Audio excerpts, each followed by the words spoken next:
Shalom Israel, Shalom, Shalom. Brother Nakwam, watchman for Israel, coming back at you with these precepts and another Monday Night Fire, giving, of course, our honor and our glory to Yahweh, Bahashim Mashiach wa Malaka Bashai. Double honor to the elect elders of the house of David that's been in this truth for decades and decades, patiently waiting and laboring for the second coming of our Lord Yahweh Shai. A hearty, mighty Shalom to all of the mighty men of the Most High God who are out there on the highways and byways pushing this truth, magnifying the ministry, presenting their bodies as a living sacrifice, and enduring all things for the elect's sake. Shalom, shalom. Shalom to all of the men that may not be out there in the highways and byways as of yet, but they're working on it. They're getting built up in the spirit. They're praying, they're fasting, they're studying, they're being diligent, and they're abounding in the work of the Lord. Shalom, shalom. Shalom to all of the Akwat out there, the sincere sisters that are out there, zealous and diligent and on fire, moving in the spirit of our righteous foremothers. Shalom to the ancient men. Shalom to the children. Shalom to the elect of Israel scattered abroad throughout the four corners of the earth.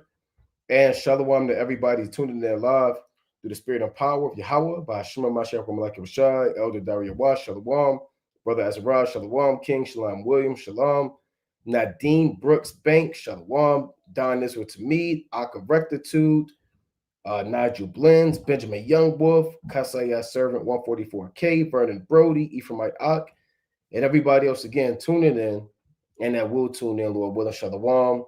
Job, God versus Satan, what really happened? So we're going to dive into the book of Job, and we may do a series in the book of Job. We may just touch on key points in the book of Job, which really Job is a book of various accounts, various parables, various situations that befall the sons of God in their walk in his knowledge, right? And it goes into a righteous man named Job, a perfect man who had all things taken away from him. And the Most High tried him to see his integrity and his faith. And so it's going to be with us in these last days. We're going to go into Job versus Slakia, Satan versus the Most High, right? Because you have many people who believe in a world of Christianity that God and Satan are arch nemesis. That's his arch nemesis. That they're eternal adversaries. That they're waging an eternal war of good versus evil, where Satan is constantly fighting against the Most High God, and then sometimes the Most High loses, but then sometimes Satan loses. Then sometimes the angels get the upper hand, and sometimes the angels rebel. We're going to cover that, man. Right? Is God really waging war against Satan, the Most High, Yahweh Bashmi Yahushua, and what happened regarding Job in that matter? And again, most people, even in the world, they know of Job, man. You could do a survey and you can ask certain people, name 3 people out the Bible, random people who may not even be fervent Bible readers. And they could probably put a few names together. They can name Noah. They might be able to say Moses. Hey, they might throw Job out there. A lot of people know about Job, man. So we're going to dive into this through the spirit and power of Yahweh Bashmi Yahushua. So this is Job 1:1. There was a man in the land of Uz whose name was Job, and that man was perfect and upright, and one that feared the Most High and eschewed evil. So Job is one of the sons of God, right? He is one of the sons of the Most High God, a perfect and upright man, one that feared God and eschewed evil, right? Now, this is often used to describe many of our fathers. Many of our fathers were perfect, right? You read about Noah. Noah was found perfect. You understand? Abraham was found perfect, right? Certain of our fathers, when you read about Jacob, it says Jacob was a plain man. When you go into that word plain, it means whole or complete and perfect, right? So it doesn't mean that Job was perfect in the flesh, right? Because no man could be perfect in the flesh, right? When you go to Second Ezra, let's go to Second Ezra real quick, right? We all sin, right? We all fall short, right? We all say things that we ought not, and we think things that we ought not, right? Our eyes wander to the ends of the earth. Our mouth speaks profane things. So in the flesh, you and I, or any individual that comes out of Adam, they can never in their flesh be perfect. But your heart could be perfect. Your fear towards the Most High could be perfect. And your integrity can also be perfect with the Most High, right? Those 3 things, they describe Job's perfection. This second Ezra chapter 4:30. For the grain of evil seed hath been sown in the heart of Adam from the beginning. And how much ungodliness hath it brought up until this time? And how much shall it yet bring forth until the time of threshing come? So there's an evil seed that the Heavenly Father planted in the heart of Job. It's like in the heart of Adam, right? Meaning that his mind, your heart, meaning your mind. In the Hebrew, it's alab, your mind. You understand? So no matter what you decide to do, no matter how willing you are to do what's right, there are going to be times when your flesh overrides the spirit and you fall short because you are an offspring of Adam. So just like that evil seed was implanted in the mind of Adam, anybody that comes from him, they also have that evil in them. That's what this means, right? It says, how much ungodliness hath it brought up unto this time? How can it bring up ungodliness? Because seeds grow, right? They take root in the soil and they begin to grow. So man grows in sin. Man increases and augments in wickedness as generations and ages progress in the land of the living. Even Yahweh Shah prophesied, he said, iniquity shall abound and the love of many shall wax cold. He prophesied of sin abounding, ungodliness increasing. Paul prophesied of that in 2 Timothy, the 3rd chapter, 12 on down. He said, evil men and seducers shall wax worse and worse, deceiving and being deceived. Meaning what? As we approach the day of the Lord Yahweh Shai, the world is going to be at its highest pinnacle of evil. There will be no greater, there has never been a time of such evil and madness and chaos on the earth as it is going to be in the day that the Lord returns. When the Lord returns, that is the time of threshing, right? When Yahweh Shah returns with the sickle. So the point is, everybody, if you're born in his flesh, you're going to go off, right? It's expected. And don't trust the brother who says, I don't go off or I am perfect, right? Only the Most High could deem you perfect, right? A man can't call you perfect. Only Yahweh Bashmi Shah can call you perfect, right? This is Romans, right? Chapter 8 and verse number 19. It reads, for the earnest expectation of the creature waiteth for the manifestation of the sons of God. Yeah, our expectation is for the kingdom of heaven to be delivered, for the sons of God to be made manifest, right? For us to be made like unto the angels, to receive immortality. That's our earnest, our fervent expectation. That's what we're waiting on. We're the creature, and the Most High is the creator, and we're waiting for the manifestation of the sons of God. Why? Let's read on to verse 20. For the creature was made subject to vanity, not willingly, but by reason of him who hath subjected the same in hope. So we are the creature, and we were made subject to vanity, meaning vanity what? Rules over us. See, your woman is supposed to be in subjection unto you, and the children are supposed to be in subjection unto her. Your oxen, your cattle, they're supposed to be in subject unto you, meaning you have mastery, you have dominion. You tell the ox what to do. In righteousness, you guide and command your wife and children what to do. See, us as the creature, who calls the shots? Vanity. We were made subject to vanity, the same way a man is subject to Yahweh. So vanity rules over us. There are going to be times when you don't want to be vain, when you want to read, when you want to study, when you want to do what's right, but your mind goes the hell off. Your eyes wander, right? You commit sin. Why do you do that? Because vanity is telling you to do that. And it's nothing you can do about it, right? And it's not your choice. It says not willingly. We didn't choose to be made subject to vanity. Nobody wants to go off. That's righteous. So not willingly, but by reason of him who hath subjected the same in hope. So the same way vanity rules over us, when you come into this knowledge, you begin to understand that hope now rules over you. We're made subject to hope. The same power that made us subject to vanity, it's the same power that teaches us that we are now subject to hope.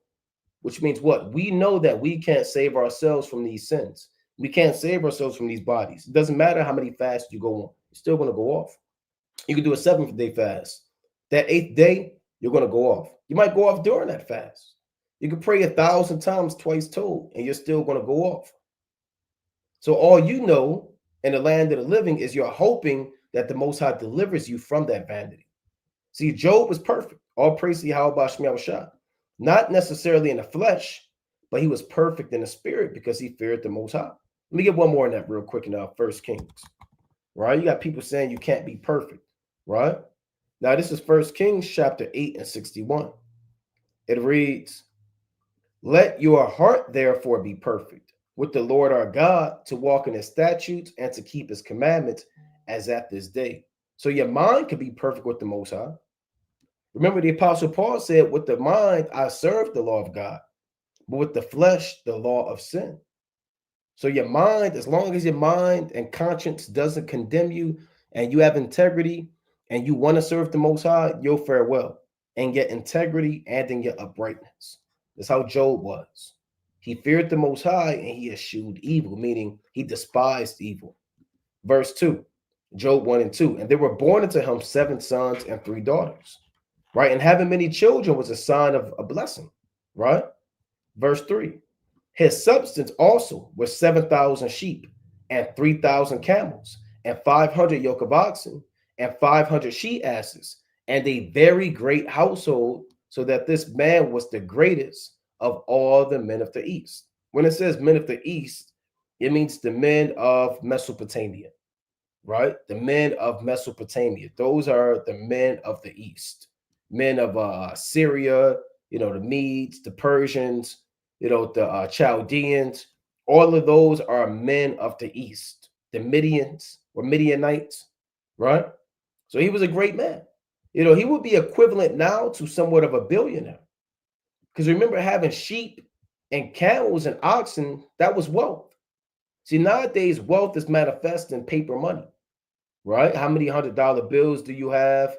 Suitcases of money, briefcases, you weighing money out. See, in the ancient world, true wealth relied on these resources, right? Sheep, camels, oxen, and asses, man. Sheep are for what? For meat. You get meat from a lamb. You get clothes when you shear your sheep. You can get milk, right? And you can get other things, right? Now with camels are beasts of burden. So a camel is like having a bunch of cars. That's essentially what it is, right? And camels are for travel, and camels are for their pack animals, and beasts of burden. So they carry your luggage, your baggage, your tents, people, and 500 yoke of oxen. And yoke of oxen are equivalent to tractors that plow the land, that plow the grass, that plow the field. And he had 500 she asses. These are also beasts of burden, right? That carry bricks or carry people, that you laden them up with tools and things of that nature. So Job was a wealthy man. Right? Let me get this in Genesis chapter 13. It's lucky. You read about Abram or Abraham. He was a wealthy man, right? Genesis chapter 13 and verse number 2. "And Abram was very rich in cattle and silver and in gold." And that's true wealth, man. Right? You got all these top millionaires now. They don't have any cattle, man. Jay-Z don't have no cattle. Right? They don't have real silver, and they damn sure don't have real gold, man. Right? They don't have real gold. So true wealth is gold, silver, and cattle. Also, Abraham, right? Remember his name was Abram, then it was changed to Abraham. Right? Now, Abraham also had what? He had land, he had tents, and he had a mobile militia, a standing army of 318 men, trained servants, experts, mercenaries that he rode with, man. He had a mobile army. So this man was extremely wealthy. Abraham and Job, we come from wealthy people, man. There's not a sin to have wealth.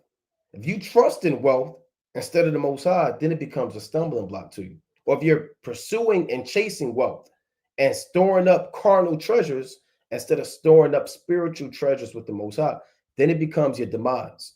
As it is written, the love of money, not money, the love of money is the root of all evil, right? So when you begin to covet, then you find yourself making decisions that compromise your integrity and the precepts that the Most High gave us. Right? So let's read on about Job. So we know Job was a wealthy man. Job 1 and 4. And his sons went and feasted in their houses, everyone his day, and sent and called for their three sisters to eat and to drink with them. And it was so, when the days of their feasting were going about, that Job sent and sanctified them, and rose up early in the morning and offered burnt offerings, according to the number of them all. For Job said, it may be that my sons have sinned and cursed God in their hearts. Thus did Job continually. So Job this shows the piety of Job, his moral uprightness. His sons and his daughters live good, man. They got TikToks about that, and reels and stuff like that. You got these sons of billionaires, and they actually record their life, what it's like to be the son of a billionaire. And they show how much money they spend on breakfast, man. How much money they spent on lunch. How much money they spent on dinner, man. The new clothes they got, the watch they got. You hear their voice behind the background. You're just seeing all of the money they spent, man. And they don't want for anything. That's how Job's sons and daughters were. Now, what Job did is what all fathers should do. All fathers in his knowledge, you're a priest.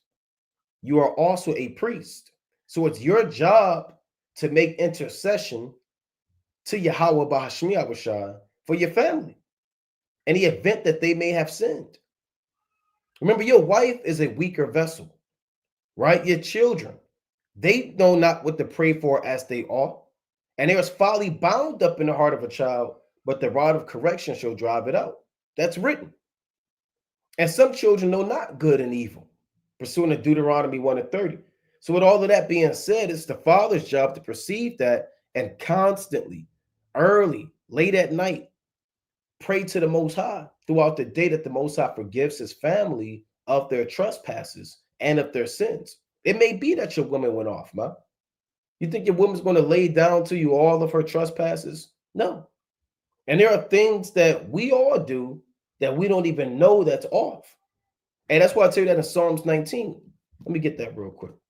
So it's important for you fathers to remember that you're also a priest, right? Job belonged to an old order, what I like to call the patriarchal priesthood, when fathers and the patriarchs of families served as the priest. That's before the Levitical priesthood was established.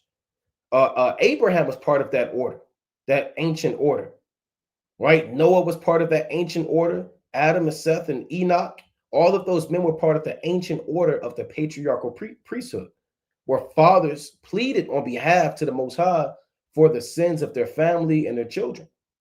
And their houses were saved on that father's righteousness, just like Noah. Now this is Psalms chapter 19 and verse 11. It reads, moreover, by them is thy servant warned, and in keeping of them there is great reward, right? There's a great reward of keeping the commandments, right? And the precepts. Verse 12, here's the point. Who can understand his errors? Cleanse thou me from secret faults. So there are things that you do that's off. Some things you do, they're just off as hell. Maybe you said something, man. Maybe you looked at something. Maybe you didn't ask counsel of the Heavenly Father before you made a particular decision. Maybe you didn't apply the precept. Maybe you were self-willed, presumptuous, are we at times? But we begin to neglect the ordinary basic precepts, like Proverbs chapter 3, 5, and 6, and these things that are fundamental, and we walk after our own lust. So there are errors that you may have and how you may have handled a situation, how you may have treated somebody, and the Most High may find you in error. Right? When you read the book of 1 John, you read about the spirit of truth and the spirit of error. Yeah, we're in the truth, but the spirit of error can overtake us at times. And you have secret thoughts. And Job was very aware of that. Right? Job was aware of that. And that's why he did what? Let me read this again. Job 1 and 5. And it was so. And you fathers got to do that, man. You got to anoint your family. Right? You have some oil, man. Keep the incense lit.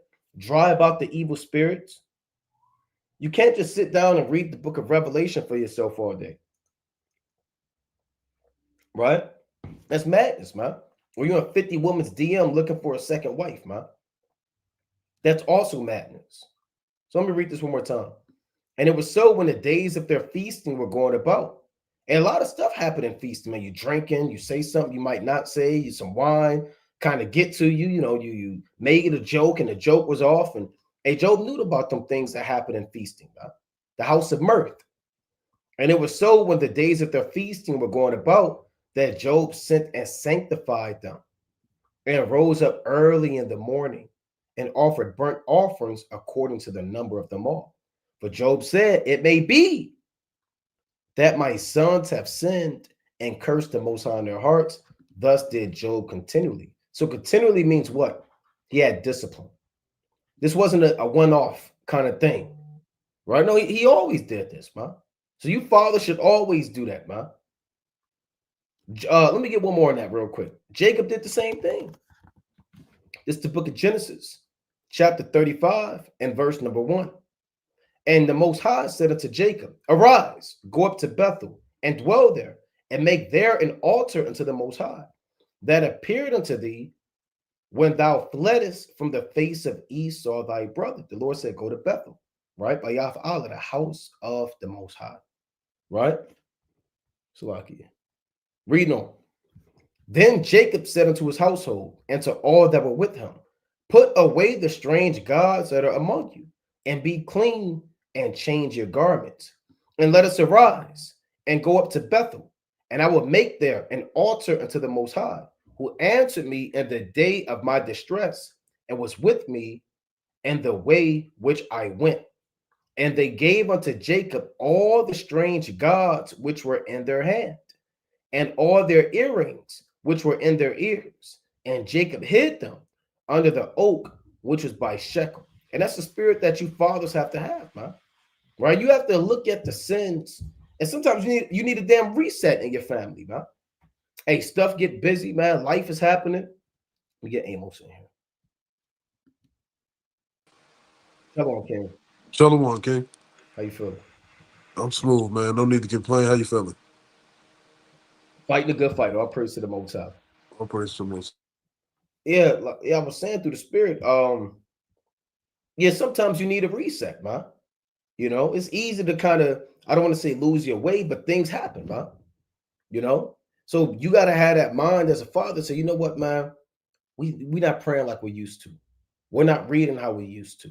You know what? We haven't done this in a long time, right? We haven't sat down and read the scriptures together. You know what? We are changing our garments, and that's not literal. That's spiritual. So everybody's putting off their off and wicked coverings. Some people are covered by they're on social media all day.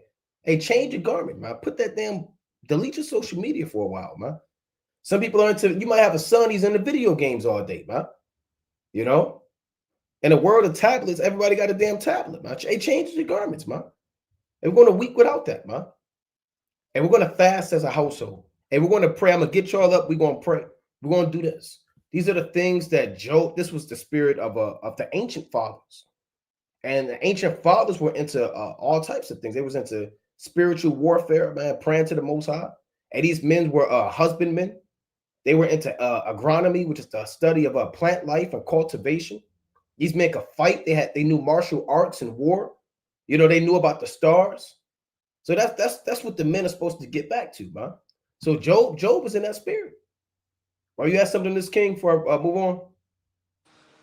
Khan, yeah, let's go to Second Chronicles 33, and we can start at maybe we can start at verse number 8, right?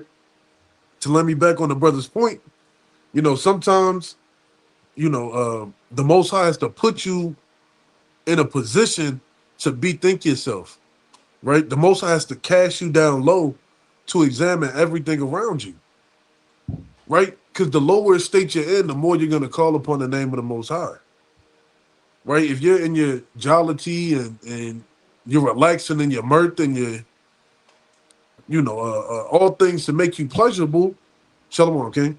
Shalom, King. You know, you're not seeing the full picture, right? These millionaires or the people who hit the lottery aren't seeing the people behind closed doors plotting to take them out or plotting to get their money in some type of way.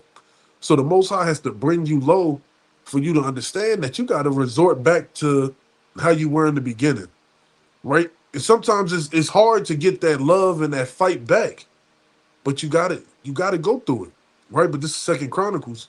chapter 33 and verse number 8. I'm gonna start at 9. So Manasseh made Judah and the inhabitants of Jerusalem to err and to do worse than the heathen whom the Lord had destroyed before the children of Israel. Right? So that goes back to the book of Sirach. As is a judge, so the officer, Sirach 10 and 1. So if the king of Israel is erring and going off and doing the things that he ought not to do, how do you think the inhabitants of Judea were? How do you think the men of Israel were acting, which trickled down into their family? Right, verse number 10. And the Lord spake to Manasseh and to his people, but they would not hearken. Wherefore the Lord brought upon them the captains of the host of the kings of Assyria, which took Manasseh among the thorns and bound him with fetters and carried him to Babylon. Right? That's how you get the prayer of Manasseh. Right? He was doing all type of abominations and wicked.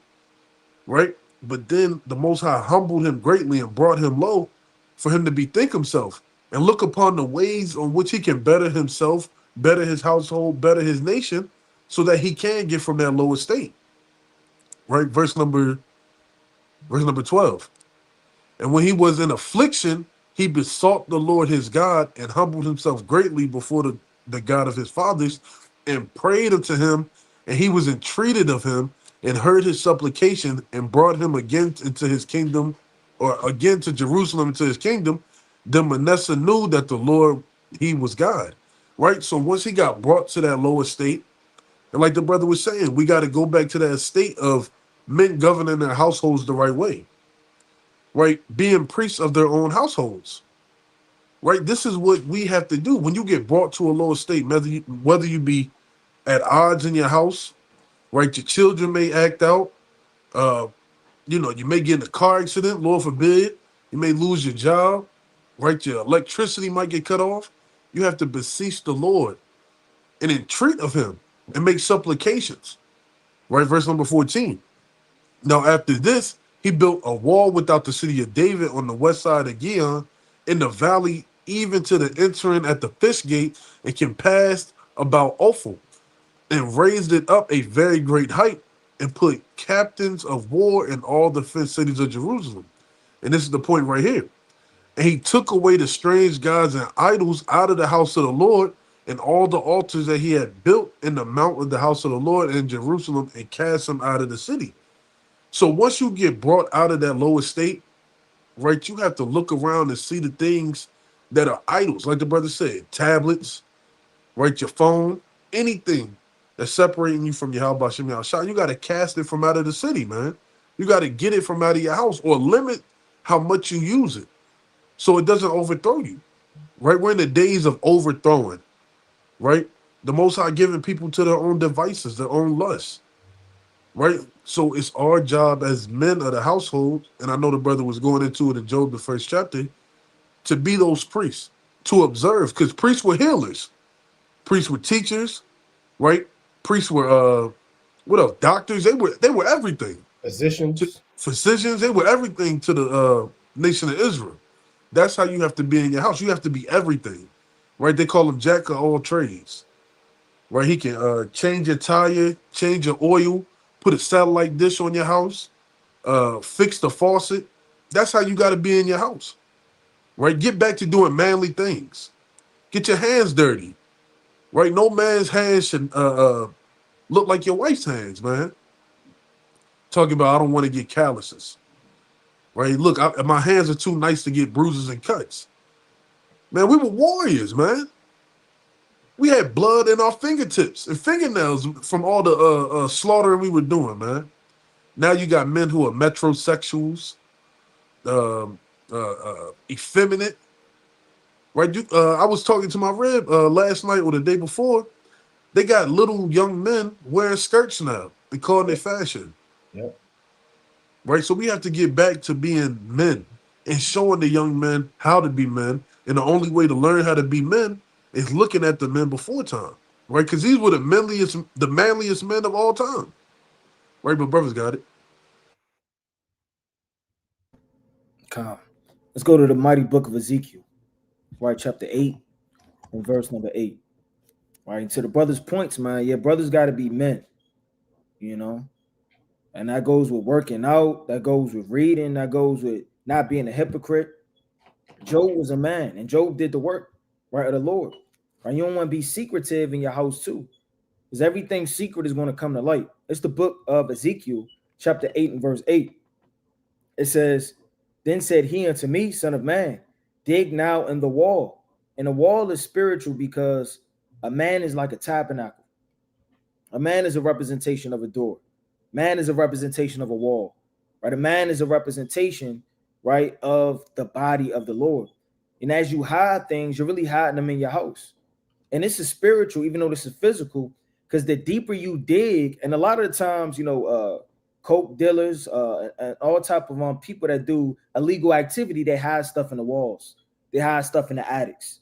Right? A lot of the time, they break under walls. They'll have hundreds of thousands hid, man, or all type of weaponry hid in the attic or under the basement.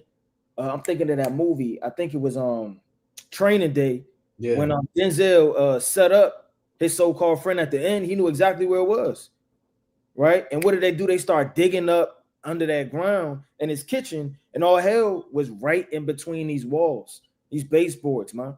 So spiritually, you got to dig within yourself and within your household. You don't want to be that brother that's on fire and his wife, your wife, or your children is doing God knows what. You too focused on you and breaking down Daniel, the 8th chapter, that you're oblivion to everything else that's going on. It says, dig now in the wall. And when I had digged in the wall, behold, a door. And he said unto me, go in and behold the wicked abominations that they do here.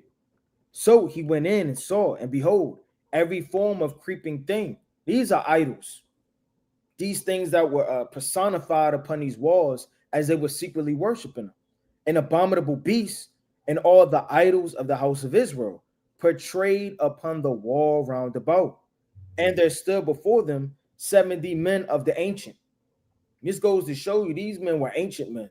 So just because you're a father, you may had a, I guess, title of a priest, have a title of an office in the congregation, doesn't mean you're righteous, man. It all starts with within and purity, man, and cleansing yourself. Doesn't matter about a title or what man deems you, man, or how old you are, or how long you've been in the truth.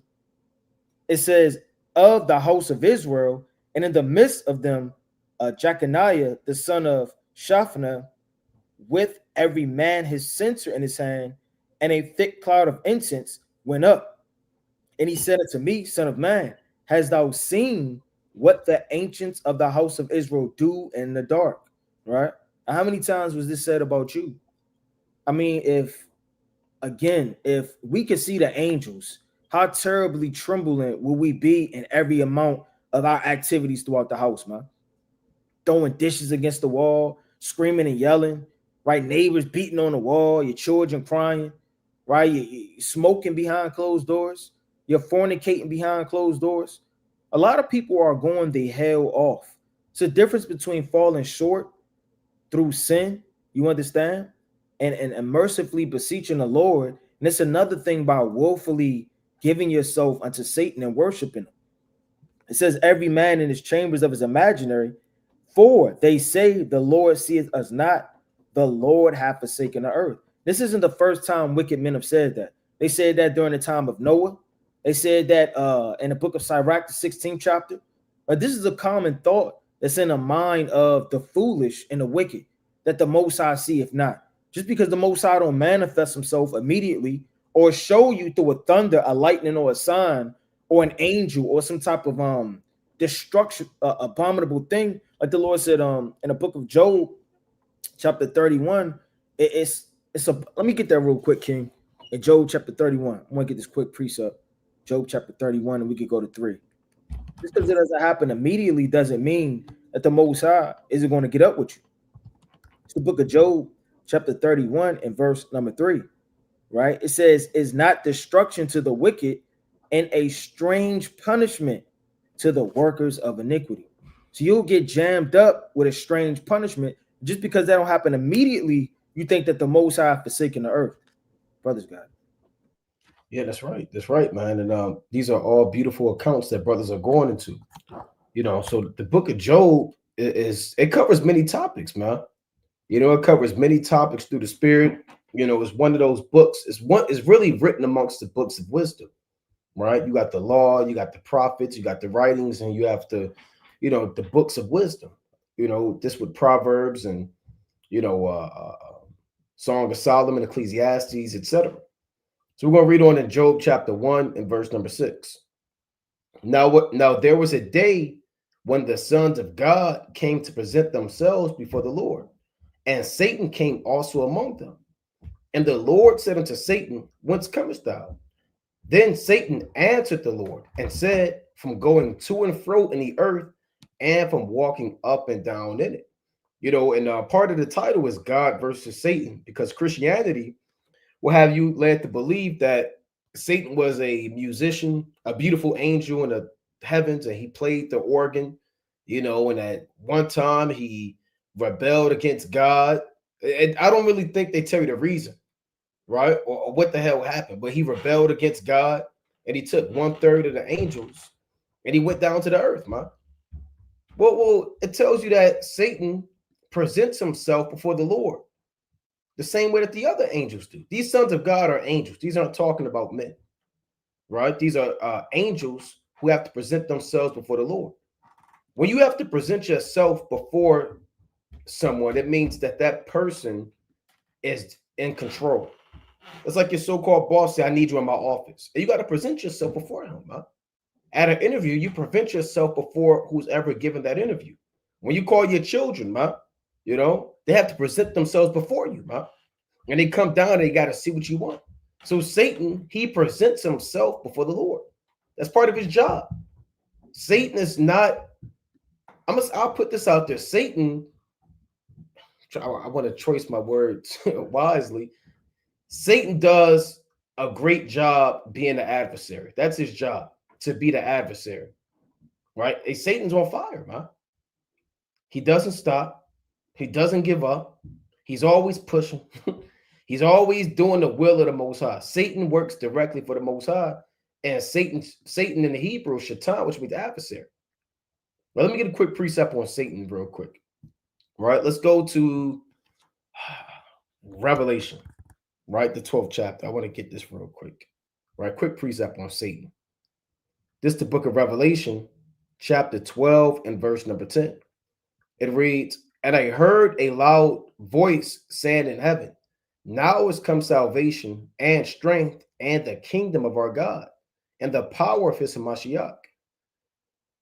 For the accuser of our brethren is cast down, which accused them before our God day and night. Now, really, this goes into the so-called white man and his system going down, but also this goes into the spiritual demon Satan.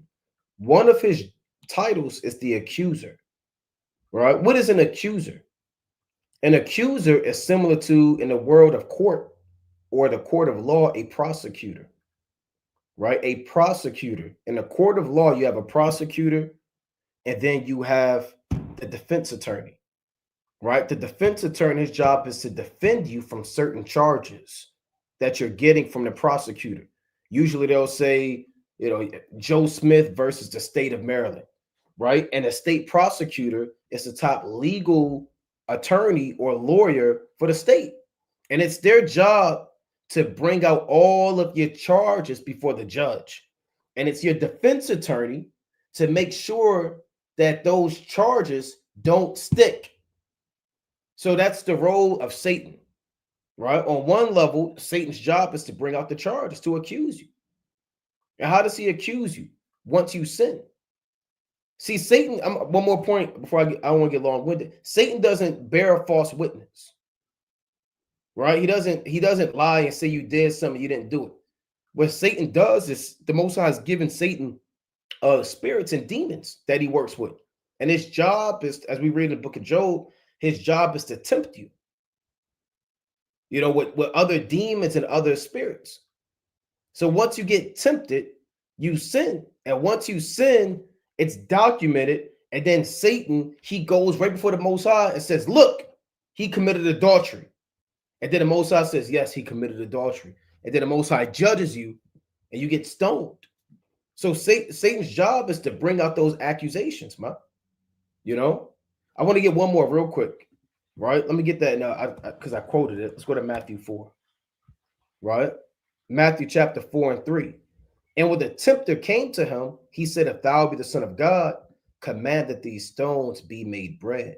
So all Satan's all his job is primarily is to work with spirits that the Most High gave him, and devils and demons, and spirits of lust, and spirits of pride, and fornication, and slothfulness, to tempt you, right? And now you're being tempted by that woman, and then you committed adultery with that woman, and then an angel writes that down, and at a set time throughout the day, all of those charges are brought before the Heavenly Father as the judge. Now, if you believe in Yahweh Shah is your advocate, and you repent to Yahweh, name of his son Yahweh Shah, right? And Yahweh Shah blocks that sin out, and those charges aren't going to stick. But brothers got it. I just want to make that point about Satan. Kind to land me on that point. Let's go to Psalms chapter 103, and we can start at verse number 18. Right? Because the illusion of the angels that the Most High has set up either on the right-hand side or on the left-hand side has been misconstrued by the church, right? By your great-grandmother, your grandmother, your aunt, your mom, right? They built Satan up to be the Most High, right? Like he has any power or control of anything that goes on, right? He was created himself, right? In that story and mystical war in heaven before everything was created, right? That's baloney, Right. right? It's baloney. You'll never read it in the scriptures, but Christians hold fast to that, right? They hold fast to that because the fear of the Most High is taught by the precepts of men. Right. How to truly serve and fear and reverence Yahweh Hashem Yahushai is taught by the pastor up there who can barely button the last button on his shirt.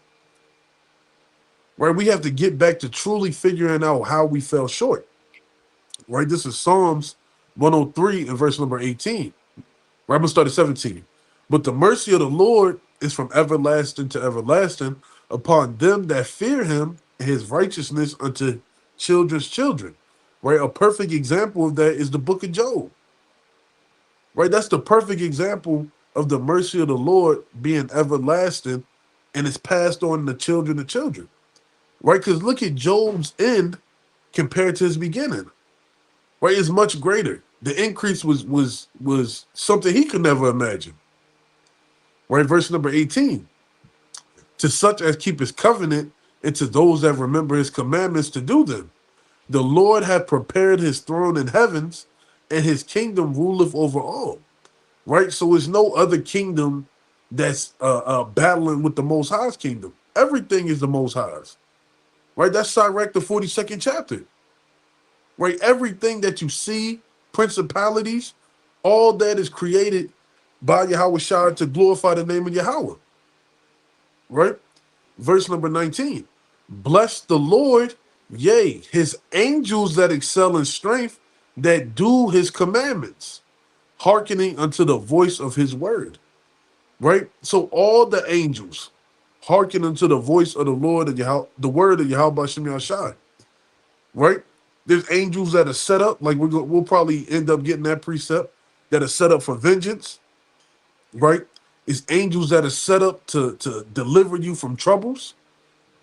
Right? There's angels that are set up to fight against the workers of iniquity in these last days. Right? All the commandments of the Most High are done by his flaming fire of ministers, which are the angels.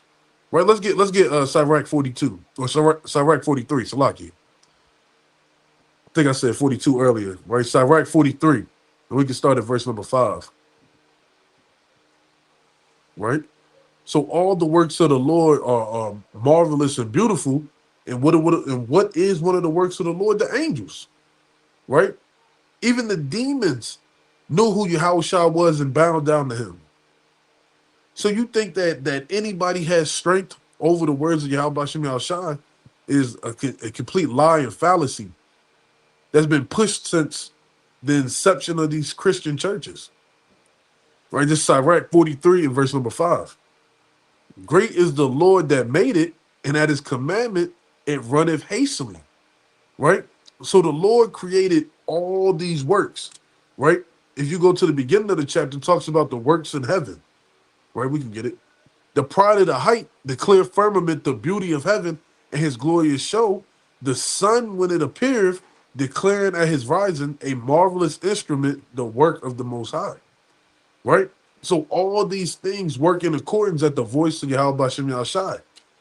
He's the one who gives the commandment for the sun to rise or the sun to set, the moon to rise, the moon to be in this the half moon, the crescent, waxing Gibeon, whatever it's called, right? He's giving those commands for the time period, right?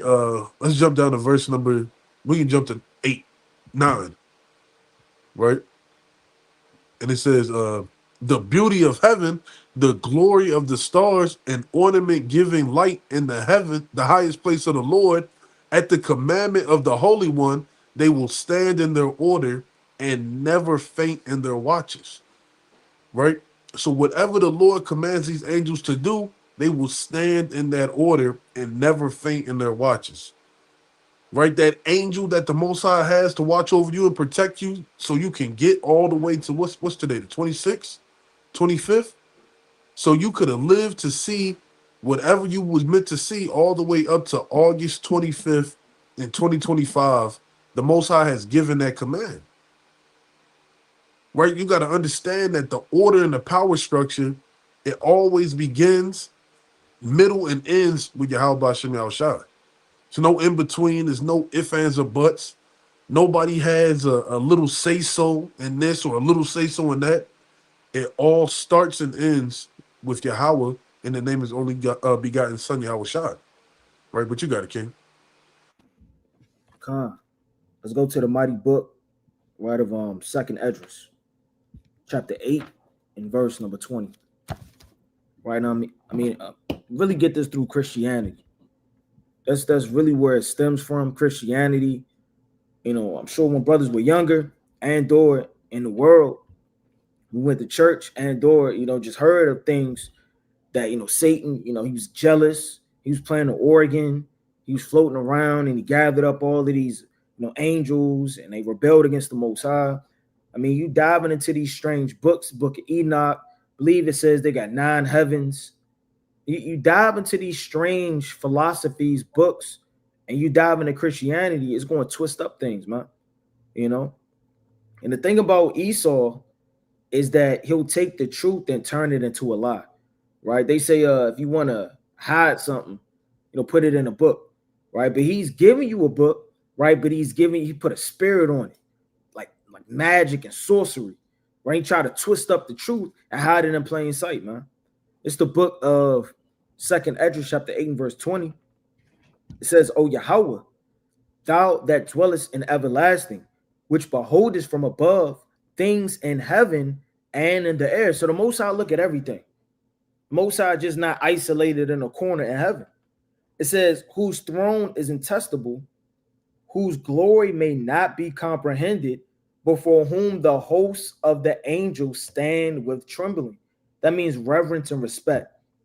But then they reverence and honor the Most High God, right? No angel bucks up right against the Heavenly Father at all. There's never an account in the scriptures where the angels, they buck up against the Heavenly Father, right? They're all surrounded, right, amongst the throne, 10,000 times 10,000, and they're praising his name night and day, coming before him. You understand? You got Jacob's ladder, where angels descend and ascend through the spirit from the east, right, through the Heavenly Father's will. Right, let's go to the book of Second Esdras, chapter 9 and verse, start at 18. Right? I mean, you get wicked false breakdowns like Ezekiel 28 that Esau taints, Isaiah 14th chapter, thou art fallen from heaven, O Lucifer, Luke the 10th chapter, I behold, lightnings fall from heaven. They look at all of these precepts and they break them down completely wrong, right? This is the book of Second Esdras, chapter 9, verse 18. And now when I prepared the world, which was not yet made, even before, it's like even, right, for them to dwell in that now live, no man spake against me. So the Lord said before he made the world, and that's where we live in the world. So before these things came about, the Lord said no man spake against him. So if no man spake against them, it would be impossible to perceive and think that Satan was whispering in the ears of other angels, bucking up against the Most High. Last time I read, the Lord said that the ear of jealousy heareth all things, right in the book of Wisdom of Solomon. So the Lord would have heard that. You can't whisper and secret counsel in the heavens, make your doctrine, make your philosophy, whatever you got going on, and then it just got caught like a thief in the night with the Most High. The Lord hears everything, right? It says, for then everyone obeyed. So before the Lord created the world, everyone, all the host of heaven obeyed. But now the manners of them which are created, talking about man, in this world that is made are corruptible. It's like are corrupted. We're the only creation of the Most High that's corrupted, right? Through the seed of Adam and us falling through sin, right? But our brethren, the angels, the host of heaven, right? They don't go off by a perpetual seed, right? And by a law which is unsearchable, rid themselves. You got it.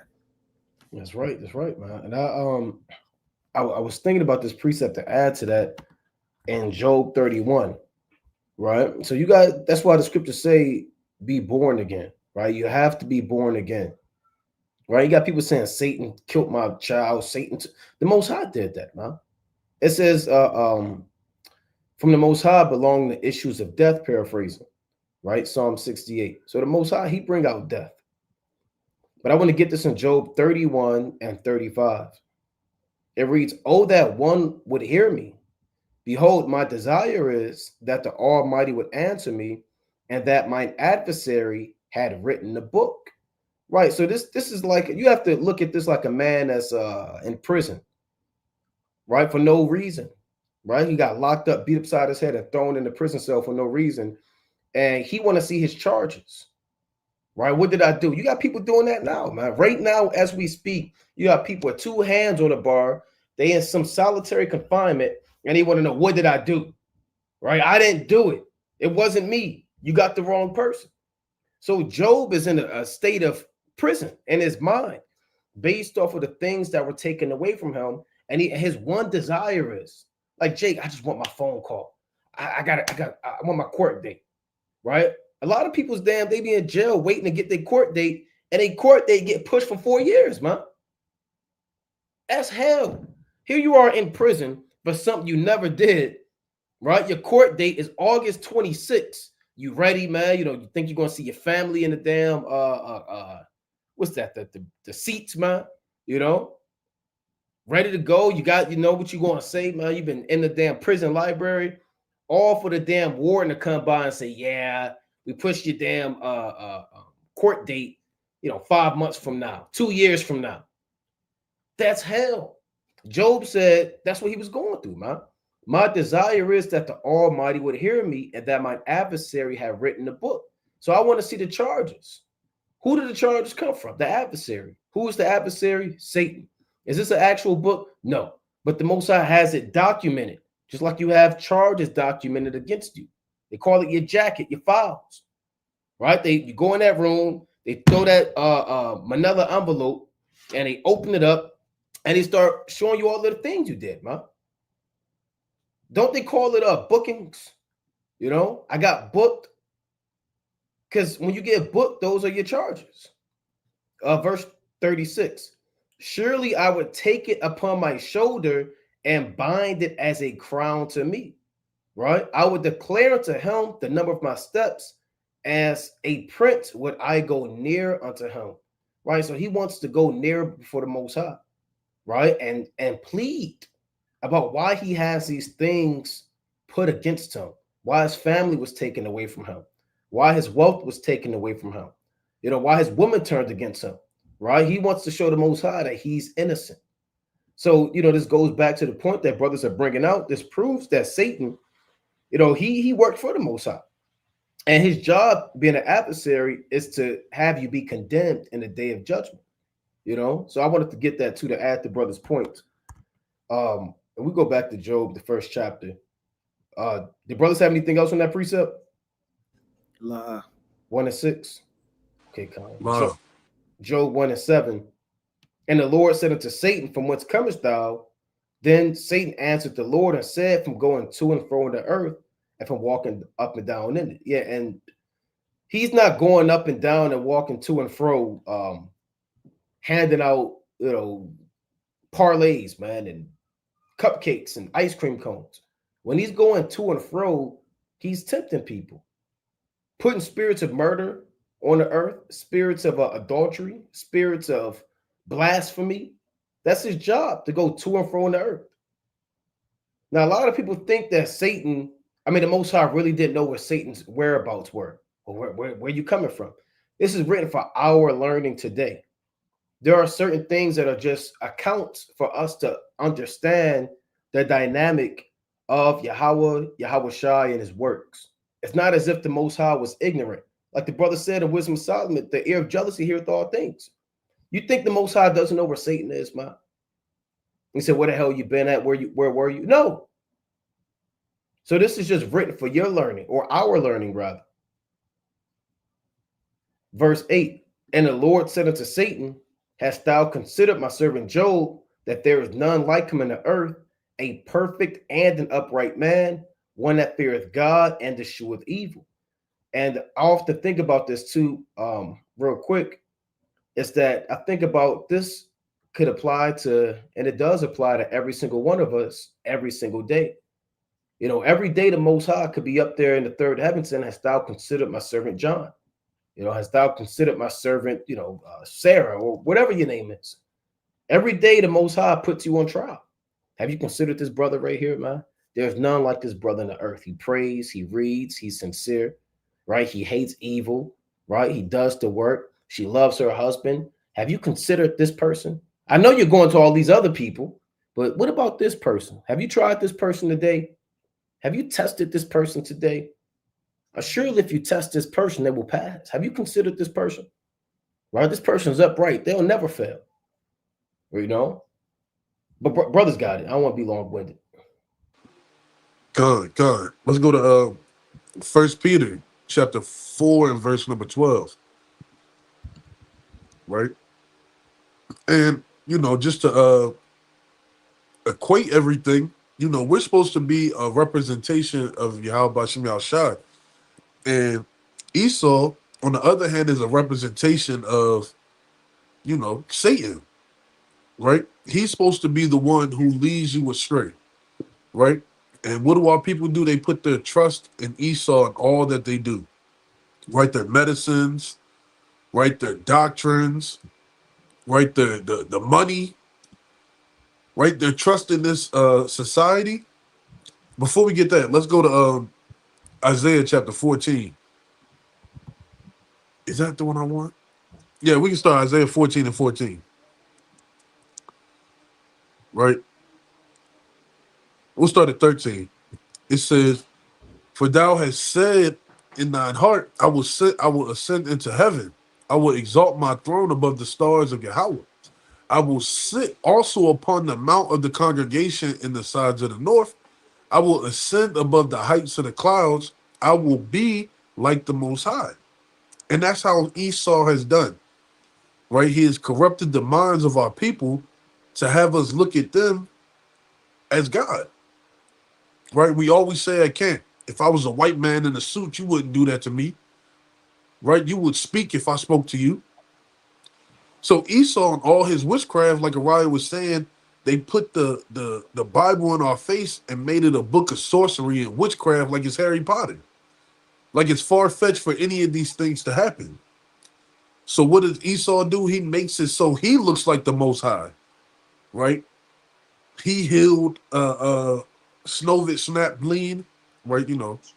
Just so they ain't flagging nothing. Y'all know what I'm saying, right? The bug that went around, right? They talk about how they gonna stop conflict in this land, right? That's Esau's job.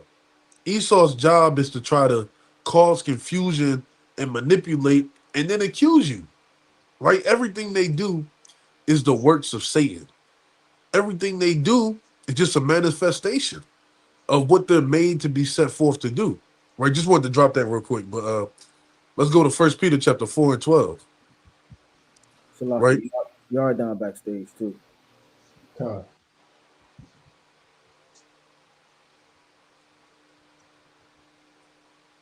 Shalom, King. Shalom, King. Someone. Right. First, this is the book of First Peter, chapter 4, and verse number 12.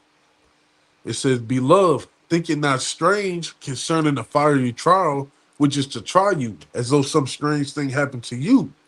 But rejoice in as much as ye are partakers of Yahweh Shah's suffering, that when his glory shall be revealed, ye may be glad also with exceeding joy." Right? So when these trials come to you, you got to think, like the brother was saying, there's conversations going on in the third heaven to see your integrity, to see your heart when things are low. Do you make haste and run in the time of trouble? Right? Do you call upon the name of the Lord when things are at an all-time low? Right? These things are tried or set forth to try your spirit. Right? To see how much you truly trust in the Lord. Verse number 14. "If ye be reproached for the name of Yahweh Shai, happy are ye, for the spirit of glory and of Yahweh rest upon you. On their part, he is evil spoken of, but on your part, he is glorified." Right? So all the same things that Job was going through, you're going to go through it. Right? They're going to call you Bible boy at work. Right? They may mock the scriptures. Right? Your family may not talk to you. Right? Your job may have seen the videos and now they questioning you. Right? On your part, you're glorifying the Lord. Right? But they're evil speaking of the things they know not. Right? They're trying to defile and bring down the works. But these things we glorifying. Right? This isn't strange. This isn't strange. We're supposed to be baptized in the same baptism that Yahweh Shah went through. He was scourged. He was buffeted. How much more us who are truly Christians to go through the same afflictions, right? Go through the same sufferings, go through the same trials and tribulations, that our latter end should be 10 times greater than it was before it even started. Right? My brothers got it. Let's go to the mighty book, right, of First Thessalonians, chapter 3. All right, verse number start at 3. And it reads, "That no man should be moved by these afflictions." Right? So the apostle Paul is telling you straight up and down that he's already warning you what comes to pass when you set your hand to the plow, when you do the work of the Lord, not to be ignorant of Satan's devices. Nobody should be moved when all hell starts to break loose. We're not reading this just to I guess, puff up Job, man. Job finished his course. You know, Job, he endured. Job is a son of God and he's amongst the elect, right? But this is written for our learning sake. Now, when we look at these afflictions and these things come to us, it's supposed to build us up and strengthen us up, man. The Lord said in the book of Jeremiah, the 6th chapter, "Has thou marked the old way?" Paraphrasing greatly. When you have to look at our fathers, these accounts, see where they erred, where the Most High was gracious unto them, where the Most High, had compassion and mercy and grace unto them, right? It says that no man should be moved by these afflictions. For yourselves know that we are appointed thereunto. Right? You're not appointed to just feast days and mirth. See, a lot of brothers think this truth is about yan yan and feast days. Right? It's more than this truth than yan yan, right? And blowing the trumpet and finally going to a Hebrew summit and seeing your favorite teacher or going to the unity camp, man. This truth is really about you, Yahweh Shem Yahweh Shah, and your endurance and your love for your people. You keeping the commandments. Yeah, we gather together, but at the end of the day, you got to work out your own salvation. When it's all said and done and this internet go down and everybody splits up and everybody can't travel when they start, taking down bridges and cutting off cities and everybody's moving abroad, you're going to have you and the tempter. In the same way through the spirit, you're going to be like Yahweh Shai when he was tempted in the wilderness. And we don't know what Satan said. We only know a little bit of that account in Matthew the 4th chapter, Luke the 4th chapter. We don't know what was presented to him, what was said to him, huh? And from councils and hearing the things, brothers kind of witness to, A lot of things we've heard through the spirit, are completely outrageously, blasphemously wicked that Satan has done to break down brothers, man, mentally tormenting you, right? I mean, I heard a brother say he just can't stop blaspheming the name of the Lord. Remember that, King? That was years ago on the call. Yeah. I remember that. I remember Eve said that one time too. She kept saying, she basically the F word cussing out the Most High in her head.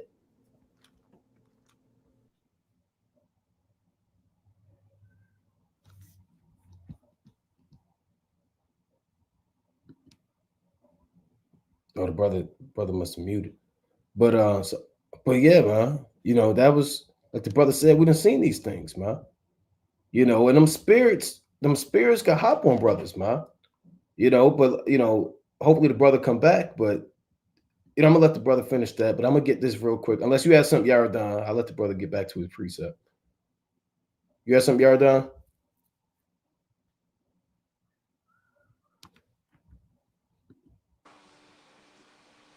We can't hear you, King.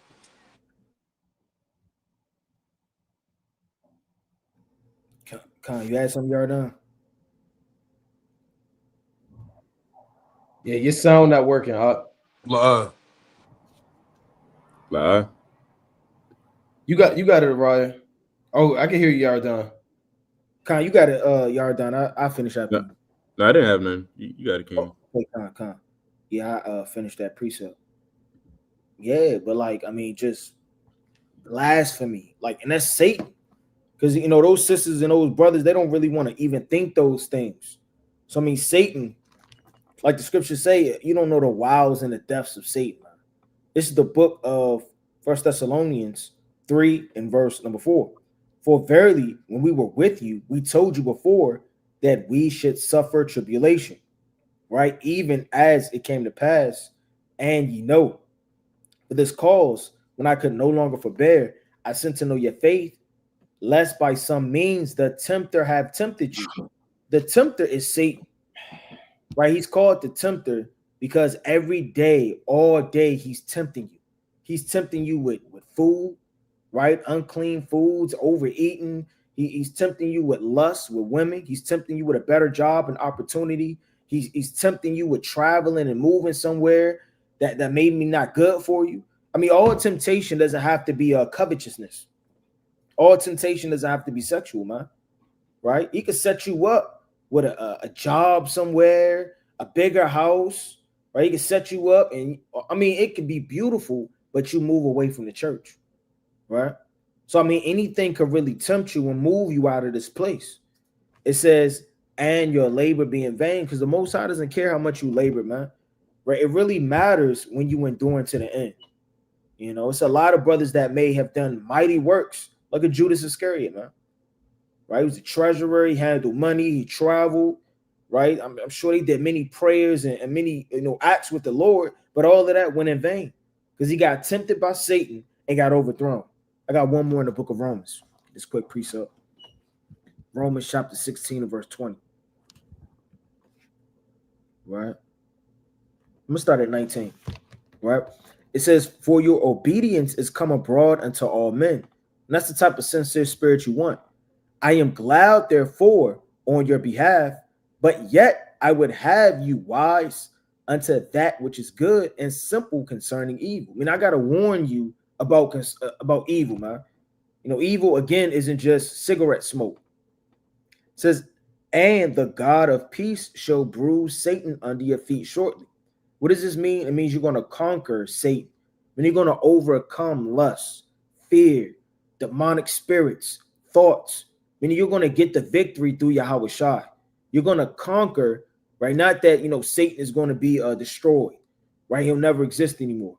He's going to bruise him under your feet. Under your feet means authority. Like when that angel in the book of Revelation, the 10th chapter, his feet was upon sea and land. Like Joshua said, come and put your neck, so like your feet on the necks of these kings, right? So when you have dominion and power, you putting your feet, right, upon something, meaning you ruled it, you conquered it, right? You're going to conquer Satan, man, through Yahweh Shai in this flesh, and only the elect will obtain that through the mercy and blood of the Lord. Brothers got it. God. Can brothers still hear me? Come. Can I get the book of Luke, chapter 22, verse 31?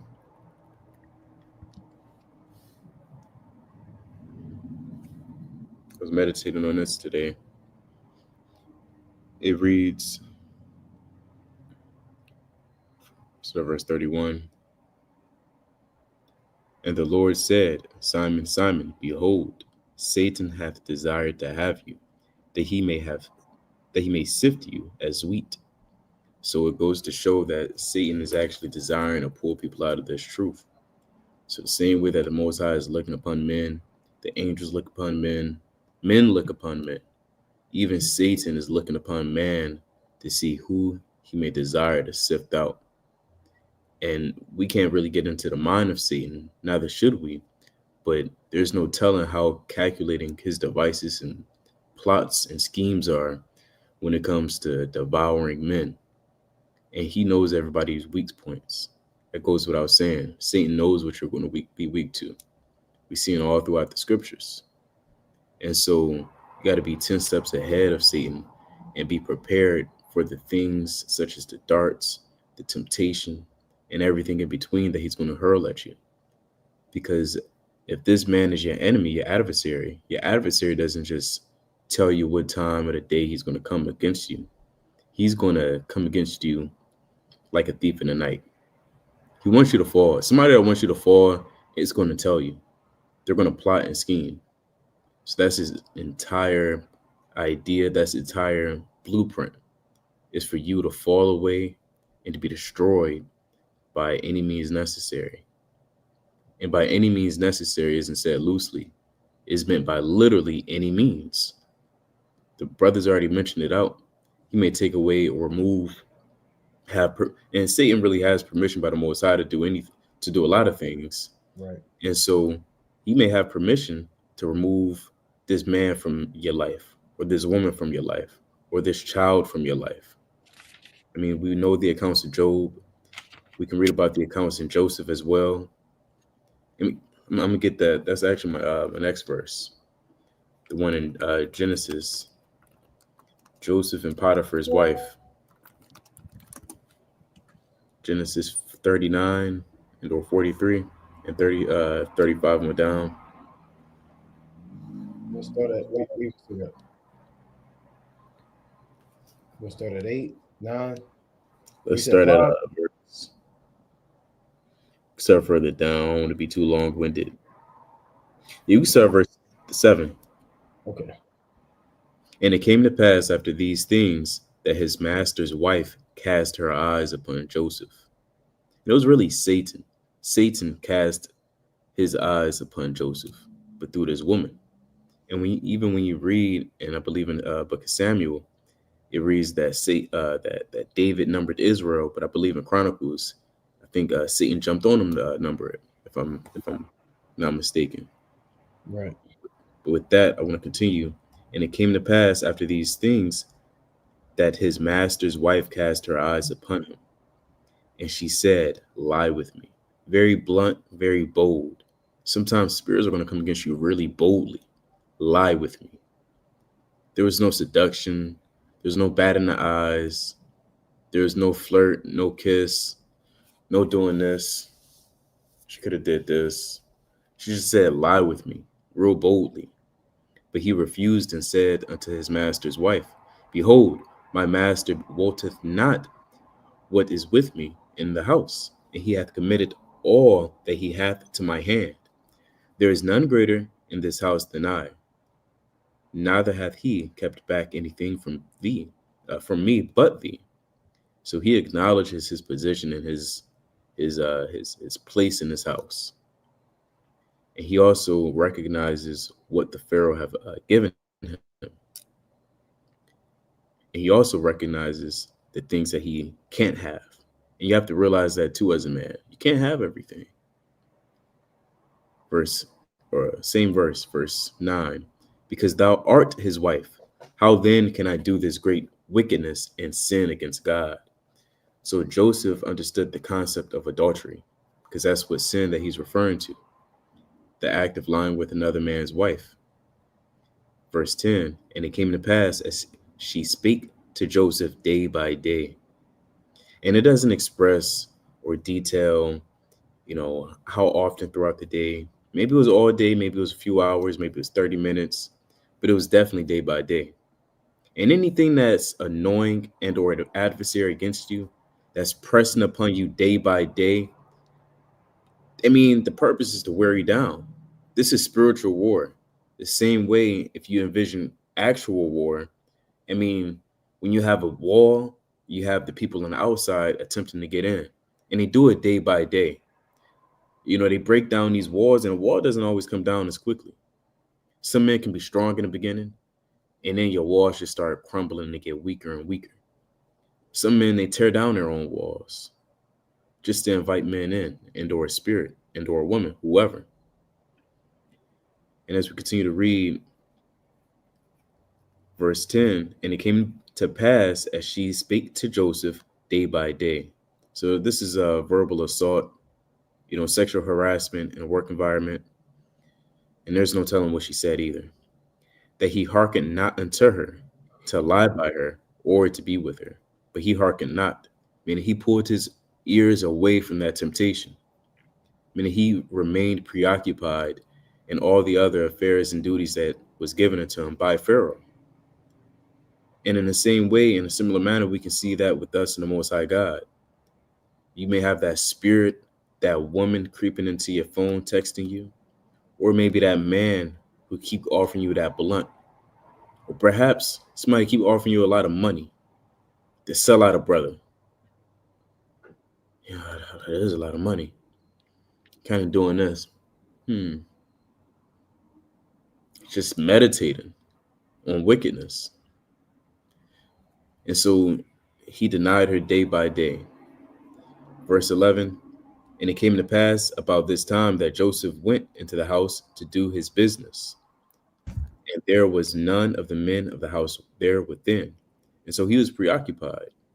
Joseph has integrity. When no man was there, he was still about his business. When no man is around us, we still have to be continually about our business. Verse 39. And the scriptures could have said, well, he thought about her in solitude. He meditated upon her. Because you remember the account in Samuel that David's son wanted to sleep with his daughter. He meditated upon it. But reading on. Verse 12, and she caught him by his garments, saying, lie with me. And he left his garment in her hand and fled and got him out. And it came to pass when she saw that he had left his garment in her hand, it was fled forth, that she called unto the men of her house and spake unto them, saying, see, he hath brought in that Hebrew unto us to mock us. He came in unto me to lie with me, and I cried with a loud voice. I'm going to end it with Sirach 21:1. So Joseph literally ran. I mean, that's the best thing to do when a spirit is creeping into your ear. My son, hath thou sinned? Do so no more, but ask pardon for thy former sins. Flee from sin as from the face of a serpent. And that woman was in that spirit of a serpent, real subtle and bold, right? Quick to bite. For if thou comest too near it, it will bite thee. The teeth thereof are as the teeth of a lion, slaying the souls of men. And David surely would have been, Joseph surely would have been slain had he slept with that woman. All iniquity is as a two-edged sword, the wounds whereof cannot be healed. And not everything can be healed. It's just by an example, by the account that it was a woman. Some men was tempted to steal idols. They couldn't help themselves. Some men are tempted to hold on to doctrines they don't want to reveal. But with that, I yield. That's right. That's right, man. That's right. So let's go back to this in the book of Job. So, like brothers are going into this, this thing is a trial, man. This is the trial of men, right? This is the trial of men. So this is Job going back to this. I believe we left off at verse 9. Job 1 and 9. Then Satan, I'm going to read 8 again. And Yahweh Bashmiawashai said unto Satan, hast thou considered my servant Job, that there is none like him in the earth, a perfect and an upright man, one that feareth the Most High and escheweth evil. Then Satan answered the Lord and said, doth Job fear God for naught? Right. And meaning what? Some brothers only serve the Most High because things are prosperous in their hand. Right. You're serving the Most High because, you have, knowledge. And the Most High gave you a wife, probably gave you children. It gave you a house. So you probably got a decent job. And I'm going to just keep serving the Most High. He keeps giving me things. The Most High keep blessing me. Things look well. Praise be the Lord. Right. So some people only fear the Most High because of what the Most High gives them. Right. That's the only reason they serve the Most High. So Satan knows man, right? And knows that if man is afflicted, then man is inclined to denounce their creator, right? Verse 10, hast thou not made a hedge about him and about his house and about all that he hath on every side? Thou was blessed the work of his hands, and his substance is increased in the land. But put forth thine hand now and touch all that he hath, and he will curse thee to thy face. And this happens every day, man. We all have a hedge about us, man. Hedge is the protection that the Most High gives you. The Most High has angels about you, man. Right? The Most High has chariots of being about you. And let me get this in our 2 Kings real quick. What did Elisha tell his servant? Right? Concerning Salakia. Concerning when an enemy came to overthrow them. Right? The 2 Kings chapter 6 and verse 16. And he answered, fear not, for they that be with us are more than they that be with them. So when Elisha and his servant were traveling, they had an innumerable amount of angels and chariots protecting them, right? And this is how brothers are. You're always protected by the Most High. And some brothers, they stop serving the Most High when the Most High removes that hedge from him, And again, I'm just being frank, man. You could not wake up, man. You could wake up and somebody could be inside your house, man, stealing all the things that you have. Somebody could, God forbid, the Most High could put a spirit of somebody to take your children from you, man. Out their damn bedroom while they sleep, man. Some creep. The Most High can have somebody cut you off on the side of the road and have you damn spinning and spinning and spinning, man. The Most High can have you break a leg. Now we can go on and on. The Most High could take anything away from you. He could take away your sanity from you. He could take your woman. The Lord took Ezekiel's woman away from him, man. Your work don't have to be blessed, man. You can be catching hell at your job, man. You can't get right. Things are always messing up now. You're always late. Something always happening. You're always in your supervisor office, man. Always getting written up, right? Your stuff just can't go right now, man. And the Most High slowly start taking things away from you. You have to have a spiritual mind in this truth. And you have to have the mind to say, I'm going to constantly serve the Most High. Rather, the Most High gives me a blessing or the Most High gives me curses, man. Let me get one quick precept, and brothers got it. I want to get this. I want to get this in another translation, right? Let me get this in Job. I want Job 10, right? NLT. I want 10 and 17, right? This Job chapter 10 and 17. It reads, again and again, you witness against me. Actually, I'm going to read 16. It reads, and if I hold my head high, you hunt me like a lion and display your awesome power against me. So the Most High can have awesome power for you, or the Most High can do awesome power against you, man. And he can hunt you like a lion. The Most High can do these things, man. Right? Again and again, it's like you. Again and again, you witness against me. You pour out your growing anger on me and bring fresh armies against me. The fresh armies are demons every day, again and again, man. Over and over and over again, day by day, like the brother said, man. Week by week, it's a new war. It's always something, man. Fresh armies, demons affecting your health, demons affecting your woman's health. Demon might be affecting your children, man. Spirits and demons hopping on your so-called boss. Now they singling you out of everybody else. These are the things that the Most High can use to destroy you, man. In the KJV, it says changes in war are against me. In the book of Job 10 and 17. So yeah, the Most High can head you up, but the Most High can also take away all that you have. And that's what Satan told the Most High. He said, if you take away and touch what he has, he's going to curse you to your face. You got to be mindful of that, man. You got to be mindful of that. You're supposed to, we kind of went into this on the Sabbath service. You're supposed to bless the Most High at all times. That's Psalms chapter 34 and 1 on down. I will bless the Lord at all times. The Lord give, man. The Lord take away. You get evil, you get good. You get blessings, you get curses. So when you're serving the Most High, you have to expect for the Most High to take things away from you at any given time. And one more point, because you don't run anything, man. Man has to remember that you don't run the damn thing, man. You don't, no matter what you think is going to happen, it's up to the Most High to have things prosper in your hand, man. It's up to Yahweh Shemel Shai to do these things. Prosperity and adversity, good and life, poverty and riches, they come from the Lord, man, from the creator of heaven and earth. So be mindful of this. From this point forward, for brothers that's not aware of that, be mindful that as much as you have, the Most High, any given second, he could take away. Not that the Most High hates you, but the Most High is going to try you. Are you going to serve the Most High with the same level of zeal as when you had everything compared to when you don't have everything? Right? But brothers got it. God. And, that's a real good point as well. And also, the Most High can put it on brothers' spirits, to kind of eschew you away so that spirit doesn't hop on other people around, right? Because spirits, they cleave unto people, right?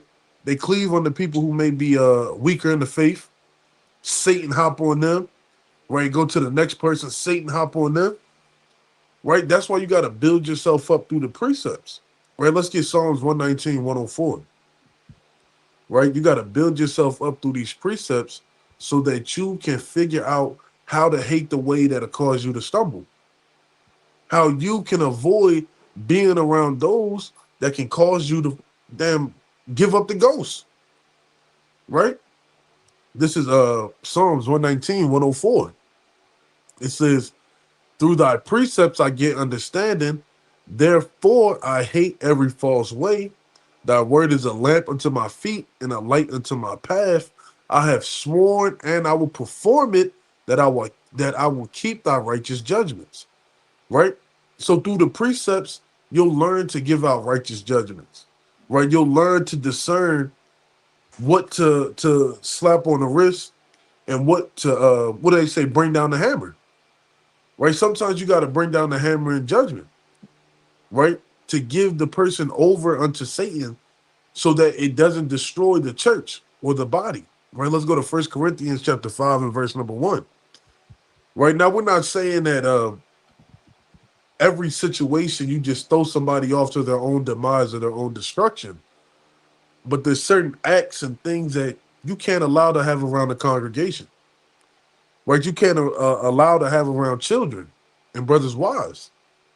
Right? And that's where performing and swearing and doing the judgment of the Lord comes, when you apply the scriptures and take the time to build yourself up in the faith. Right? This is 1 Corinthians chapter 5 and verse number 1. It is reported commonly that there is fornication among you, and such fornication is not so much as named among the Gentiles, that one should have his father's wife. Right? So it was a lot of lewdness going on in the church of Corinth. Right? It doesn't go into details outside of one having his father's wife. Right? But it's a lot of lewdness and weird fornication and lasciviousness and then wicked concupiscence that people are getting overthrown through in the church. Right? And ye are puffed up and have not rather mourned that he had done this deed might be taken away from you. Right? So they weren't upset that this person wasn't excommunicated as they should have been.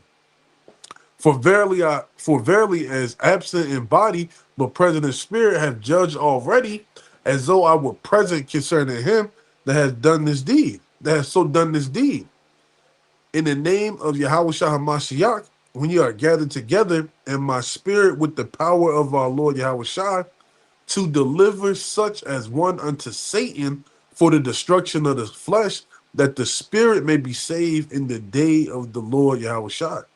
So sometimes you gotta let somebody else, you know, kind of fall upon their own sword for the saving of the body. Right? Can we get that in another translation? Can we see what that says in the NLT? Bob Show?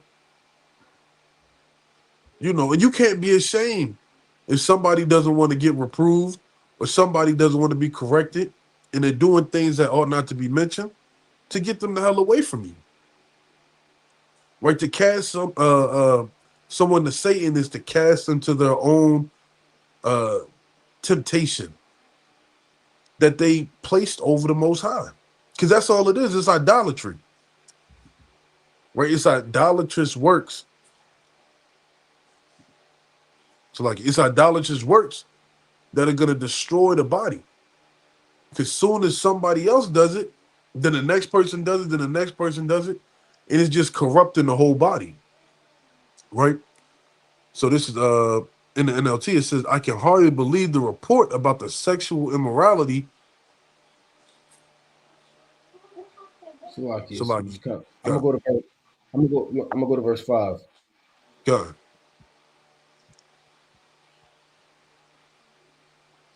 Right? It says, I can hardly, is that the right one? This First Corinthians 5:5. Okay. Then you must throw this man out and hand him over to Satan so that his sinful nature will be destroyed and he himself will be saved on the day of the Lord's return. Right? So you got to get that person away so they can go ahead and see that it's not always greener on the other side. To see, like the brother was talking about, that hedge of protection is not there.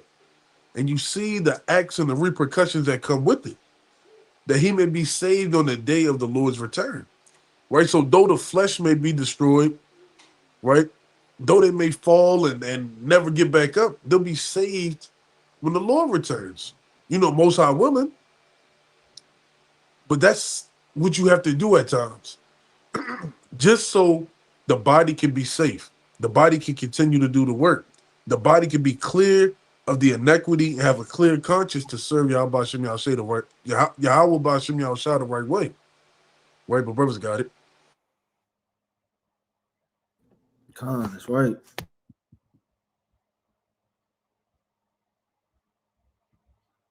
You on mute, You're on mute, King. Salaki, the water. Let's go to the mighty book of Matthew, right? Chapter 11, and I start at verse number 16. Matthew chapter 11, in verse number 16. Right? And it reads, it says, but whereunto shall I liken this generation? So the Lord is saying, how am I going to liken to this generation? It is like unto children sitting in the markets and calling unto their fellows. And everybody's spirit is going to go to their liking. When you look at like a shamble, a meat market, a town center, a parking lot, everybody may, flock to the grocery store, the barber shop. They may go to, God knows what. Everybody's going to flock to the spirit that's calling them. And on a spiritual level, there's music and pipes and tabrets and flutes and all type of sorcery being piped, right? And spiritually, right, Satan is alluring the simple mind to dance to the beat of this world, man. You got the song of the elect, you got the song of Moses, you got the song of the Most High, and you got the song of this world. And a lot of people dance to the song of this world. That doesn't necessarily mean, it's Little Baby or Gucci. Right? The song of this world is spiritual wickedness at high places that allure people to make them feel like this is something they could dance to and move to, man. A lot of people could dance and move to sorcery, tarot card readings. A lot of people don't want to do the hardness of beseeching the Lord for answers. They rather take the easy route out. That's what they get off on. It says calling unto their fellows and saying, we have piped unto you and ye have not danced. We have mourned unto you, and ye have not lamented. So while the Lord is piping unto you spiritual things, right? Satan is piping unto you wickedness. You know, I mean, there is no blurred lines or no in between. You either dancing to the beat of the Lord, you either in this truth or you either in this world, right? There's no one foot in, one foot out. You got to really ask yourself, you know, on a deep level, man, how are you perceiving the world? Are you enjoying it? Is it not that bad to you? Is it okay? You know, I can live here a little longer. It's really not as bad as brothers think. It's really not as bad as brothers make out, man. Right? I mean, how what spirit are you in? Are you agitated like Lot was, man? Do you hate this place and look at it as hell? Can any gift or anything of this world allure you to make you not feel like you want to leave and get out of here, man? And that's really what you got to ask yourself. Because the elect is crying day and night. You know, that precept cut me all the time, man. When I read that precept, it cut me. Like, damn, I got to cry day and night, man. You know, oftentimes brothers going to work, waking up, driving, pumping gas at the grocery store. I mean, it's a lot of stuff going on. Your mind has to always cry out. It's not necessarily physically, but your spirit has to give that sigh that I don't want to be here, man. You know, and a lot of that comes with being vexed.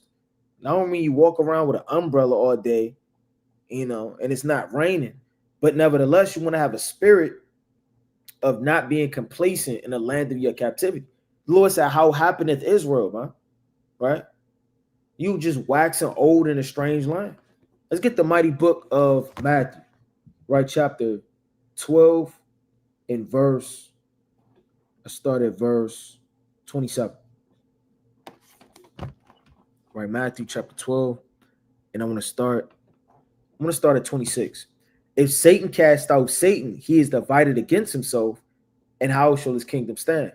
Right? Satan isn't going to cast out Satan, right? That makes no sense because his whole kingdom is going to be divided, right? It says, but it's like it, and if by Beelzebub cast out devils, by whom your children cast them out, therefore they shall be your judges.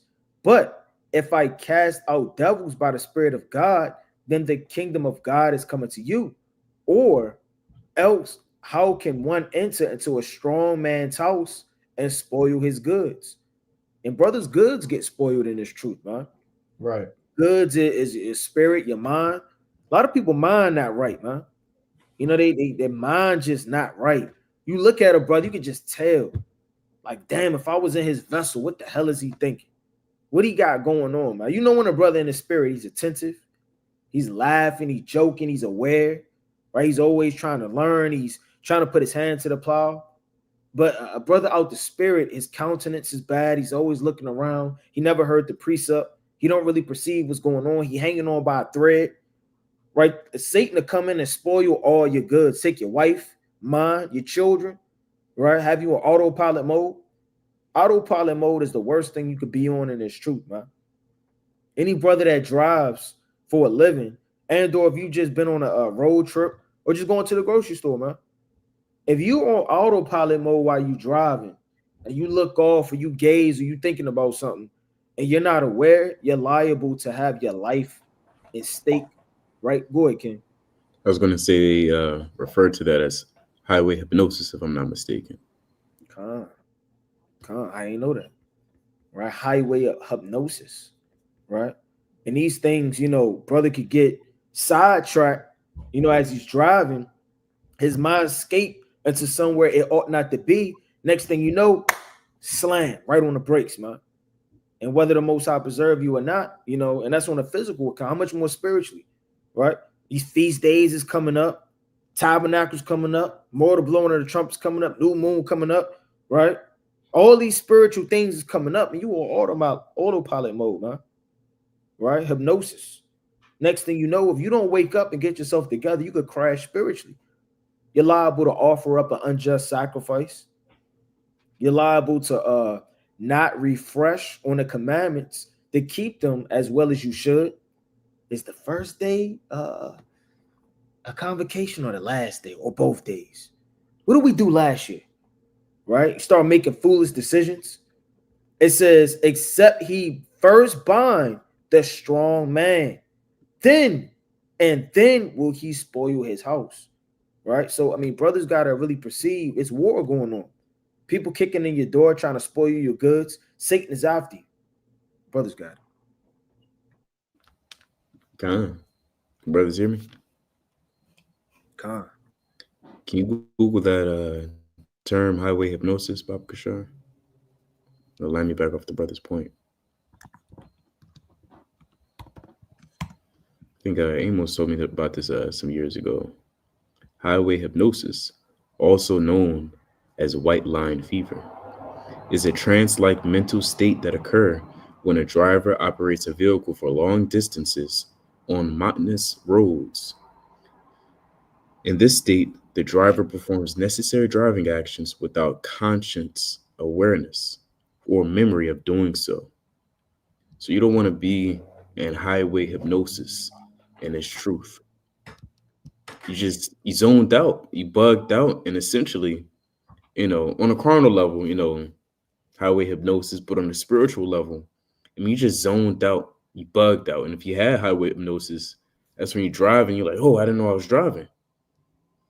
Those are men that aren't thinking about the precepts. Those are men that aren't being circumspect. And he says it's actually very, very, very dangerous because obviously you're in autopilot mode. Anything that's on autopilot mode is bound to hit something. You got it. So like real quick, I knew a brother that said, damn, he fell asleep for 15 minutes and woke up at his destination, man. Yeah. You remember that? Yeah, I remember that. He said he was driving for 15 he fell asleep driving for 15 minutes and he got there. He woke up and I think he said he praised the Lord. We're gonna put that out there. Yeah. That's crazy. Hey, that's mercy. And certain people they don't wake up. They don't wake up. Yeah. And so I want to get Proverbs 25 and 30. The pains that man feels, like even in Sirach 40, the trials and tribulations that are placed upon us, it says is as a yoke. And a yoke is constricting.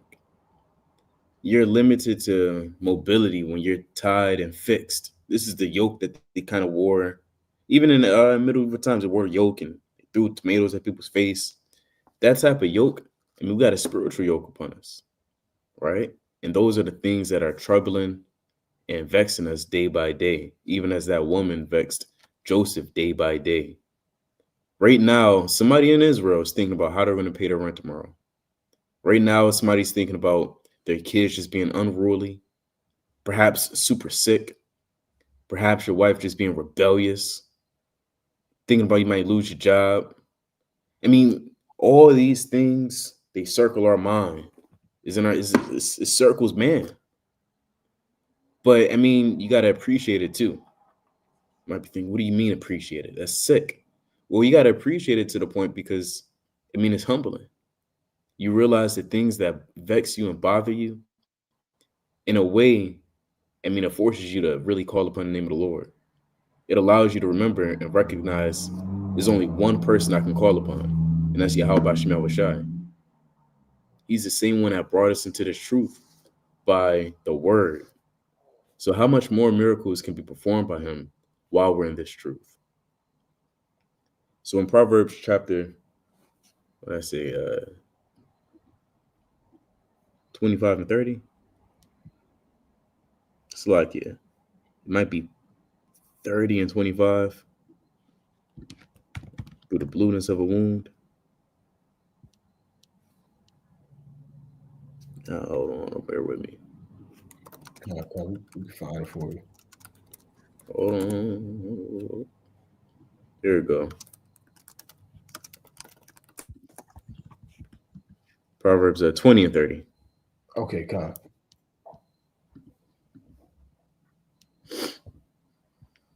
The blueness of a wound cleanseth away evil, so do stripes the inward part of the belly.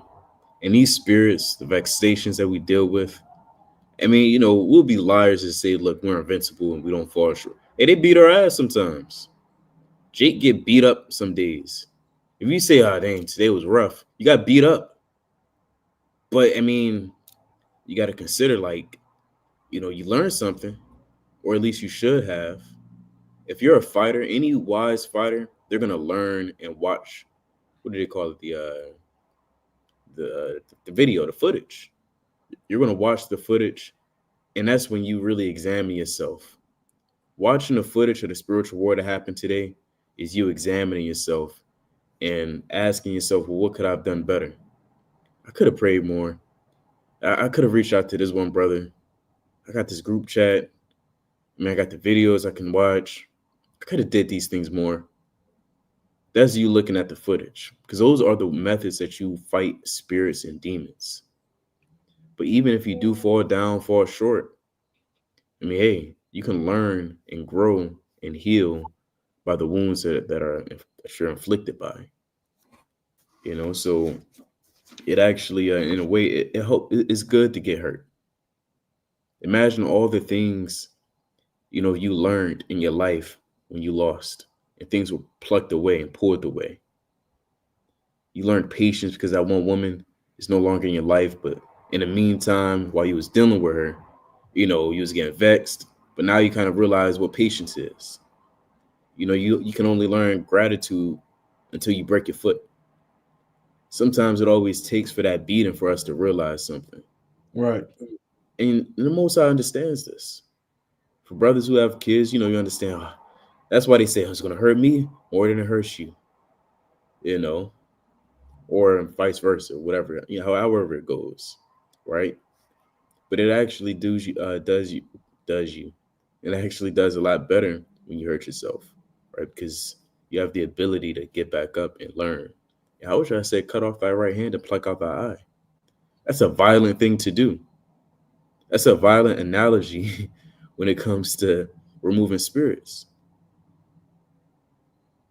Imagine that right hand you love so much may have held your baby with your hand and, beat up an Edomite with your hand, whatever the case is. Now you got to cut it off. So the things that you may hold dear and enjoy, you got to cut it off, especially if it's doing any more harm to you. So there's many different aspects to look at it. But with that, I yield. Khan is right. That's right, man. So brothers got to be mindful of the adversary, man. And the Lord said, let me get this quick precept, the classic in Ephesians chapter 5 and 15. Right? Ephesians 5 and 15. It reads, see, then they ye walk circumspectly, not as fools, but as wise, redeeming the time, because the days are evil, man. Like brothers are saying, this is war, man.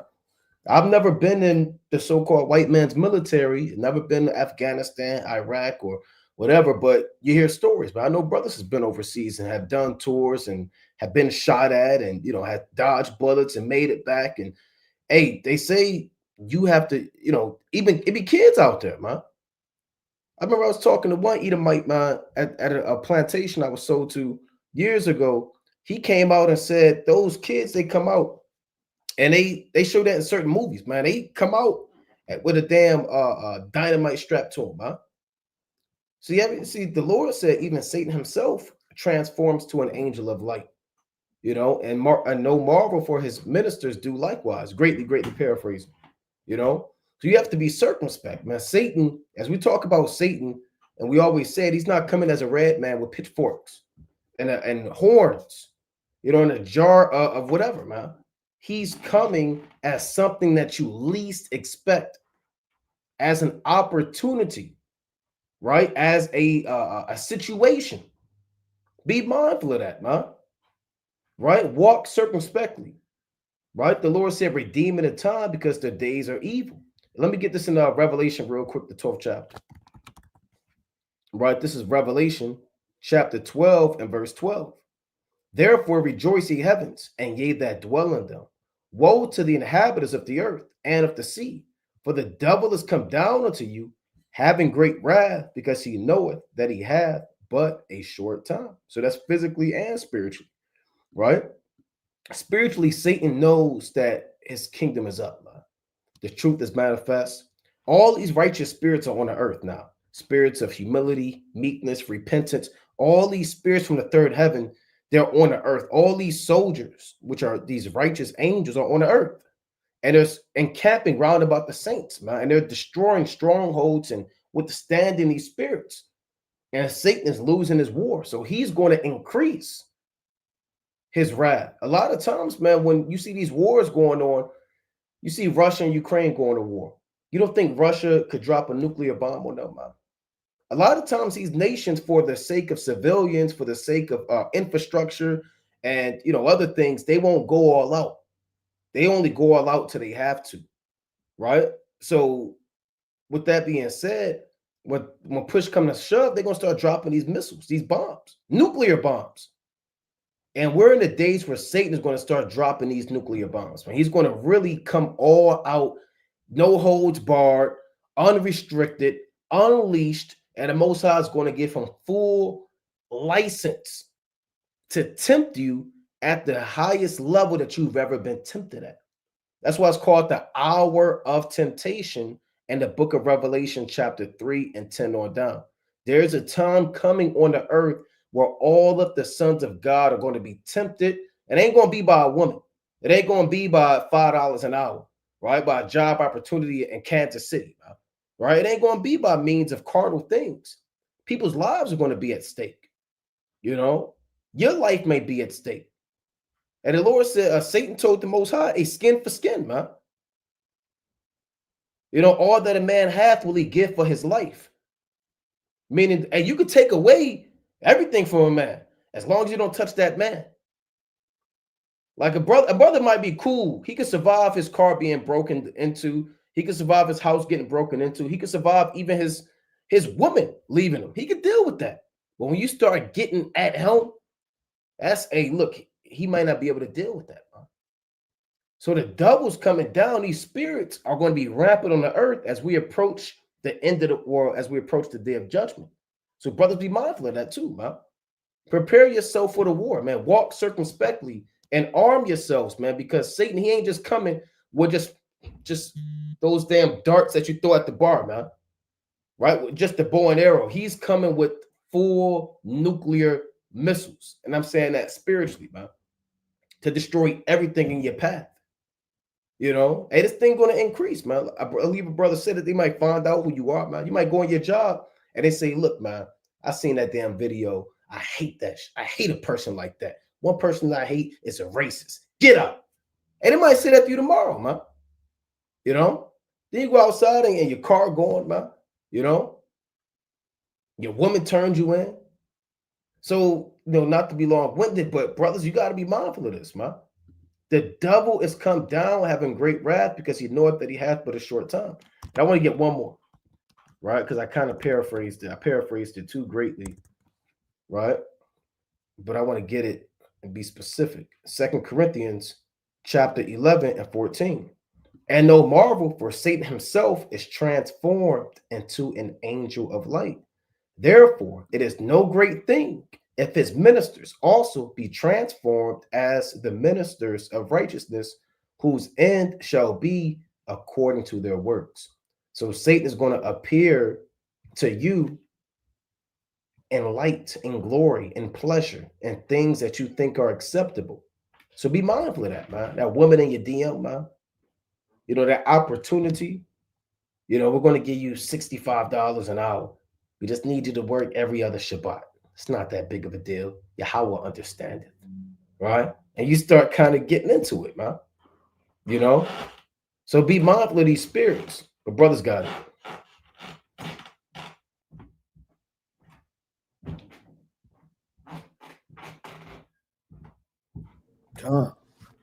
Right, let's go to the book of Daniel. Right, look at this last quick precept. Let's go to Daniel chapter 10. Come. Let's go to Daniel chapter 10, and I start at 18. Right, and it reads, it says, then there came again and touched me one like the appearance of a man, and he strengthened me. So when you weak, it's not, brothers are going into it. Yes, Satan does, sometimes, overcome you at moments and beats you down, like brothers are saying, but you also have a just balance. And that's the beautiful thing about it. All right. So it's not just woe is me, woe is me. I mean, when you're looking at it spiritually, you're liable to go to sleep. You're liable to sin. You know, you're liable to fall. You're liable to fall out the truth. And Satan, you know, was perfect because he doesn't sin. All of the hosts of heaven are perfect, and there's no blemish in what they do because they do the will of the Heavenly Father. So you may feel like you're overpowered, right, through these spirits that do the Heavenly Father's will, and you're just getting beat down and backed into a corner. But you also have angels, right? Like in the book of Baruch, the 6th chapter, Right. Matthew, the 18th chapter, right? I mean, Daniel, the 10th chapter, and various other chapters that stand up for you, man. Right? Second Esdras, the 5th chapter, right? They strengthen up Ezra many a times through the Spirit, where he was fainting, falling away, right? His mind, you know, he's fasting, and angels set him upon his feet. So that's a beautiful thing too. Even with Yahweh Shah, man. So the angels are always there, you know, as an aid to help you, as a manifest token, right, to strengthen you up.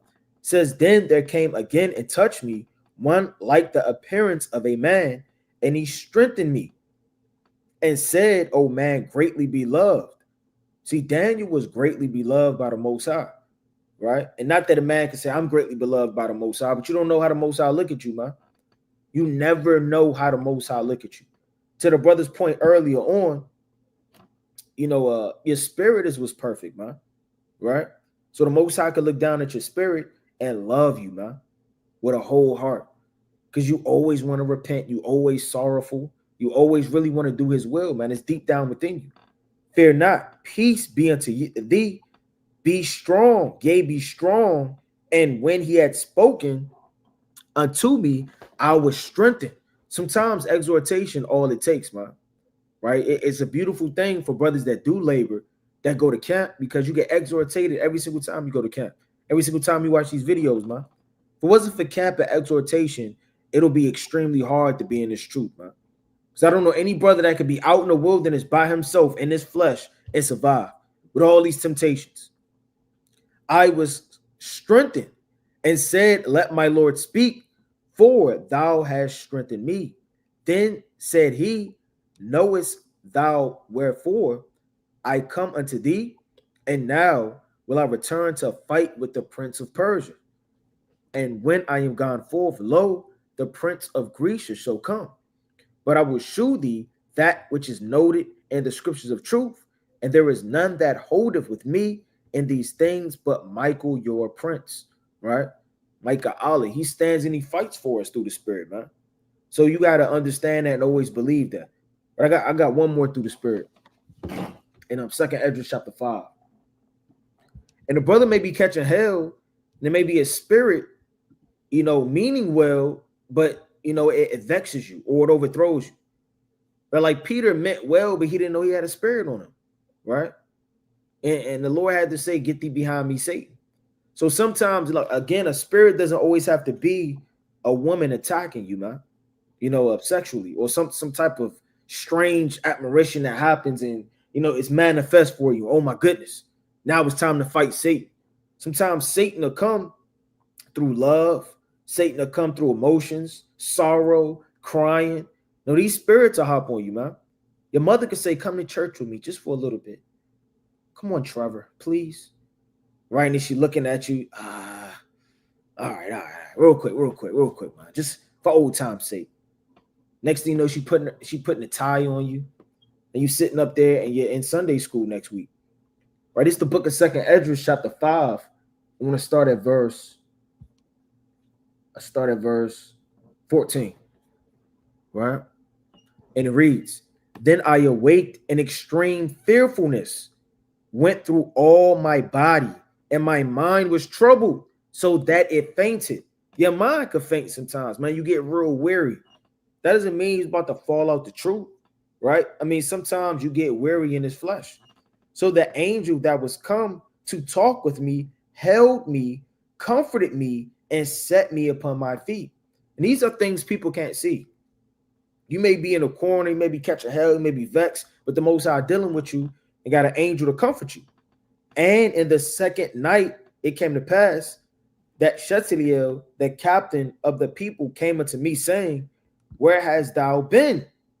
And why is thy countenance so heavy?" Right?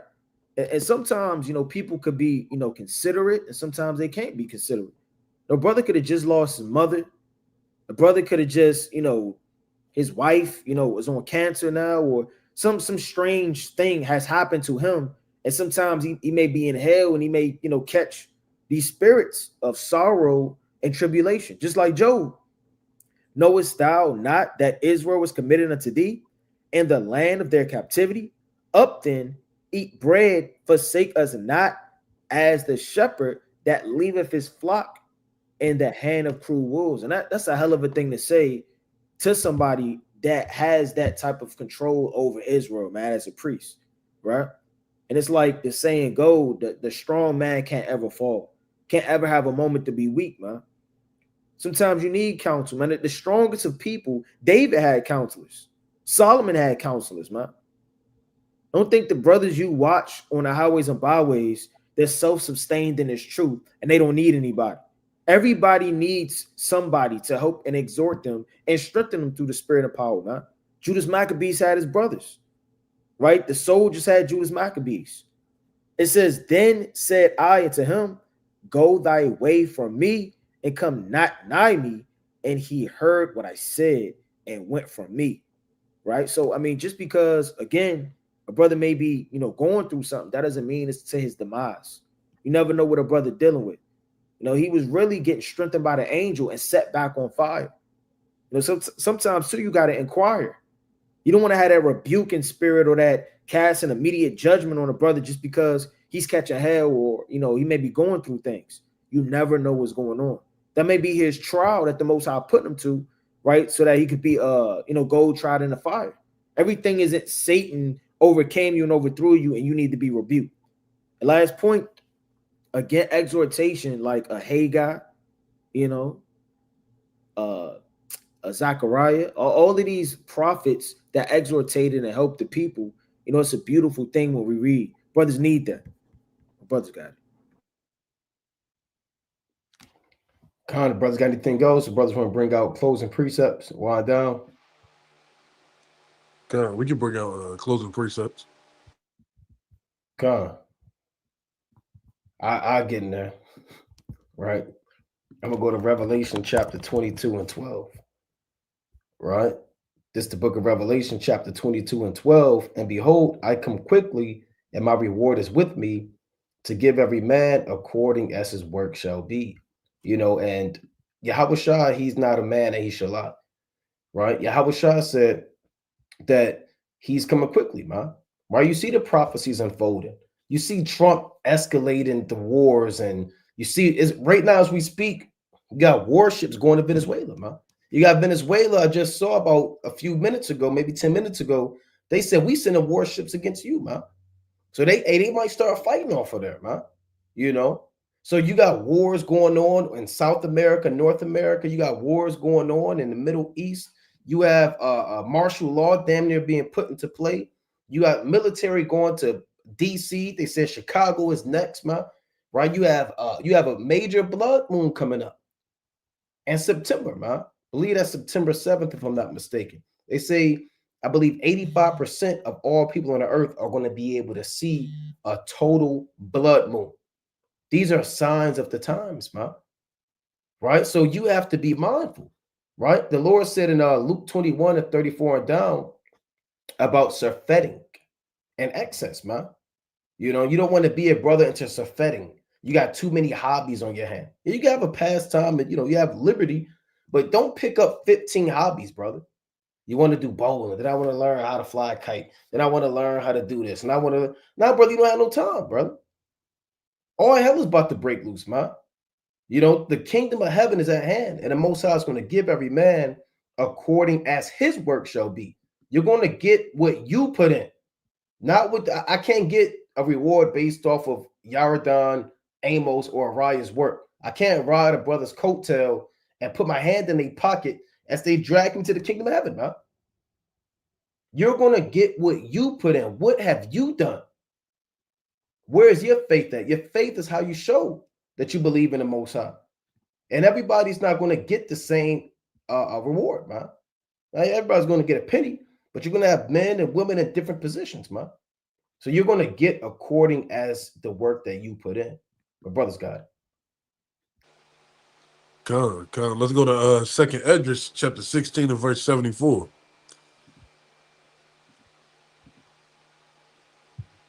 All right, Second Esdras, chapter 16 and verse number 74. Hear, O ye my beloved, saith the Lord, behold, the days of trouble are at hand, when I will deliver you from the same. Right? We're seeing the days of trouble heat up. Right? Like the brother said, the 15,000 warships, right? Banter back and forth. Right? We see these days of trouble coming. Right? And also they said that they're gonna send troops to Baltimore next. Yep. So, it's the foundation is being laid for Jacob's trouble. Right, verse 75. Be ye not afraid, neither doubt, for Yahweh is your God, and a God of them who keep my commandments and precepts, saith the Lord Yahweh. Let not your sins weigh you down, and let not your iniquities lift themselves up. Right, so the Most High is a guide to them who apply themselves, like the brother was going into.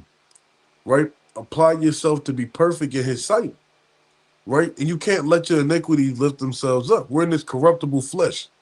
You're gonna fall short all the time. But the measure of a man or a woman isn't measured about how many times that you fall down or you get knocked down. It's about how many times you get up, how soon you get up, Right. right? That's where the true measure comes in. Woe be unto them that are bound with their sins and covered with their iniquities, like as a field is covered over with bushes, and the path thereof covered with thorns, that no man may travel through. It is left undressed, it is cast into the fire to be consumed therewith.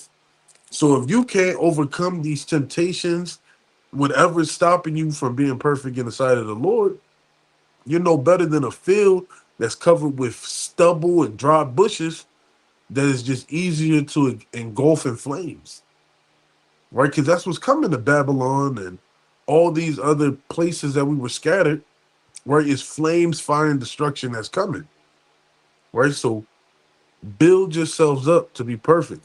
Build yourselves up to withstand the wiles of the devil, right? Be like Job. Be like Job.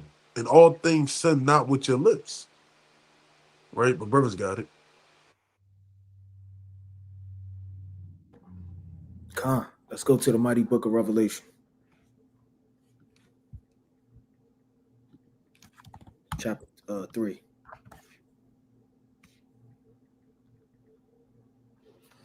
It's the book of Revelation, chapter 3, and I'm going to start verse 2.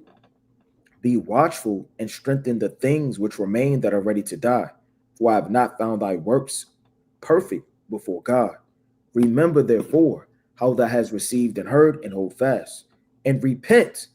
If therefore thou shalt not watch, I will come to thee as a thief, and thou shalt not know what hour I will come upon thee.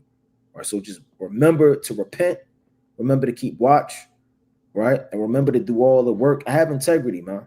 Right? I mean, just because it's not the Sabbath day or brothers are around or the light is shining on you physically doesn't mean that you don't have to keep the commandments. It's a lot of things going on in the dark. You're going to be judged for what you do in the dark. Have integrity, right? Keep the commandments, right? If it's really in your heart to fear the Most High and serve Him, you'll do His will. Brothers got it. Gone. Let me bring out Acts chapter 14, verse 22. This is how our forefathers was moving in the spirit. It reads, confirming the souls of the disciples and exhorting them to continue in the faith, and that we must, through much tribulation, enter into the kingdom of God. And so they exhorted them. They really reestablished and strengthened their faith in the Most High God. But that was done through precepts, counsel. You can exhort people through a lot of different ways.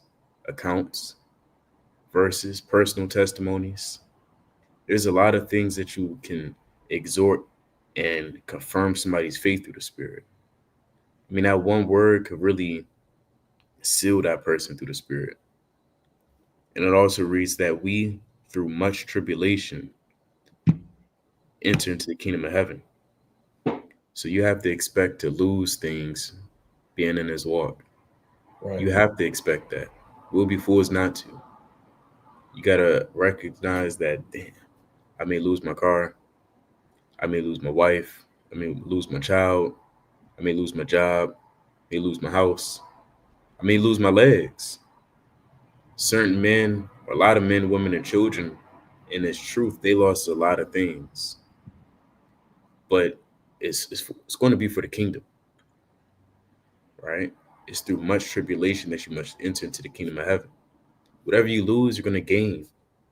That's the story of Job. He lost so many things, he gained that and doubled. So in the end, we're going to gain that and doubled. Abaratazai, brothers continue to strive and walk on that straight and narrow path. With that, I yield. And with that, we're going to close up, giving, of course, our honor and glory to Yahweh. By Hashima Mashiach Kwam Lakibashai, most I will you edified, Brother Naquam. Brother Amos. Brother, all right. Brother Yardan. Kwam Yashab. Shalom.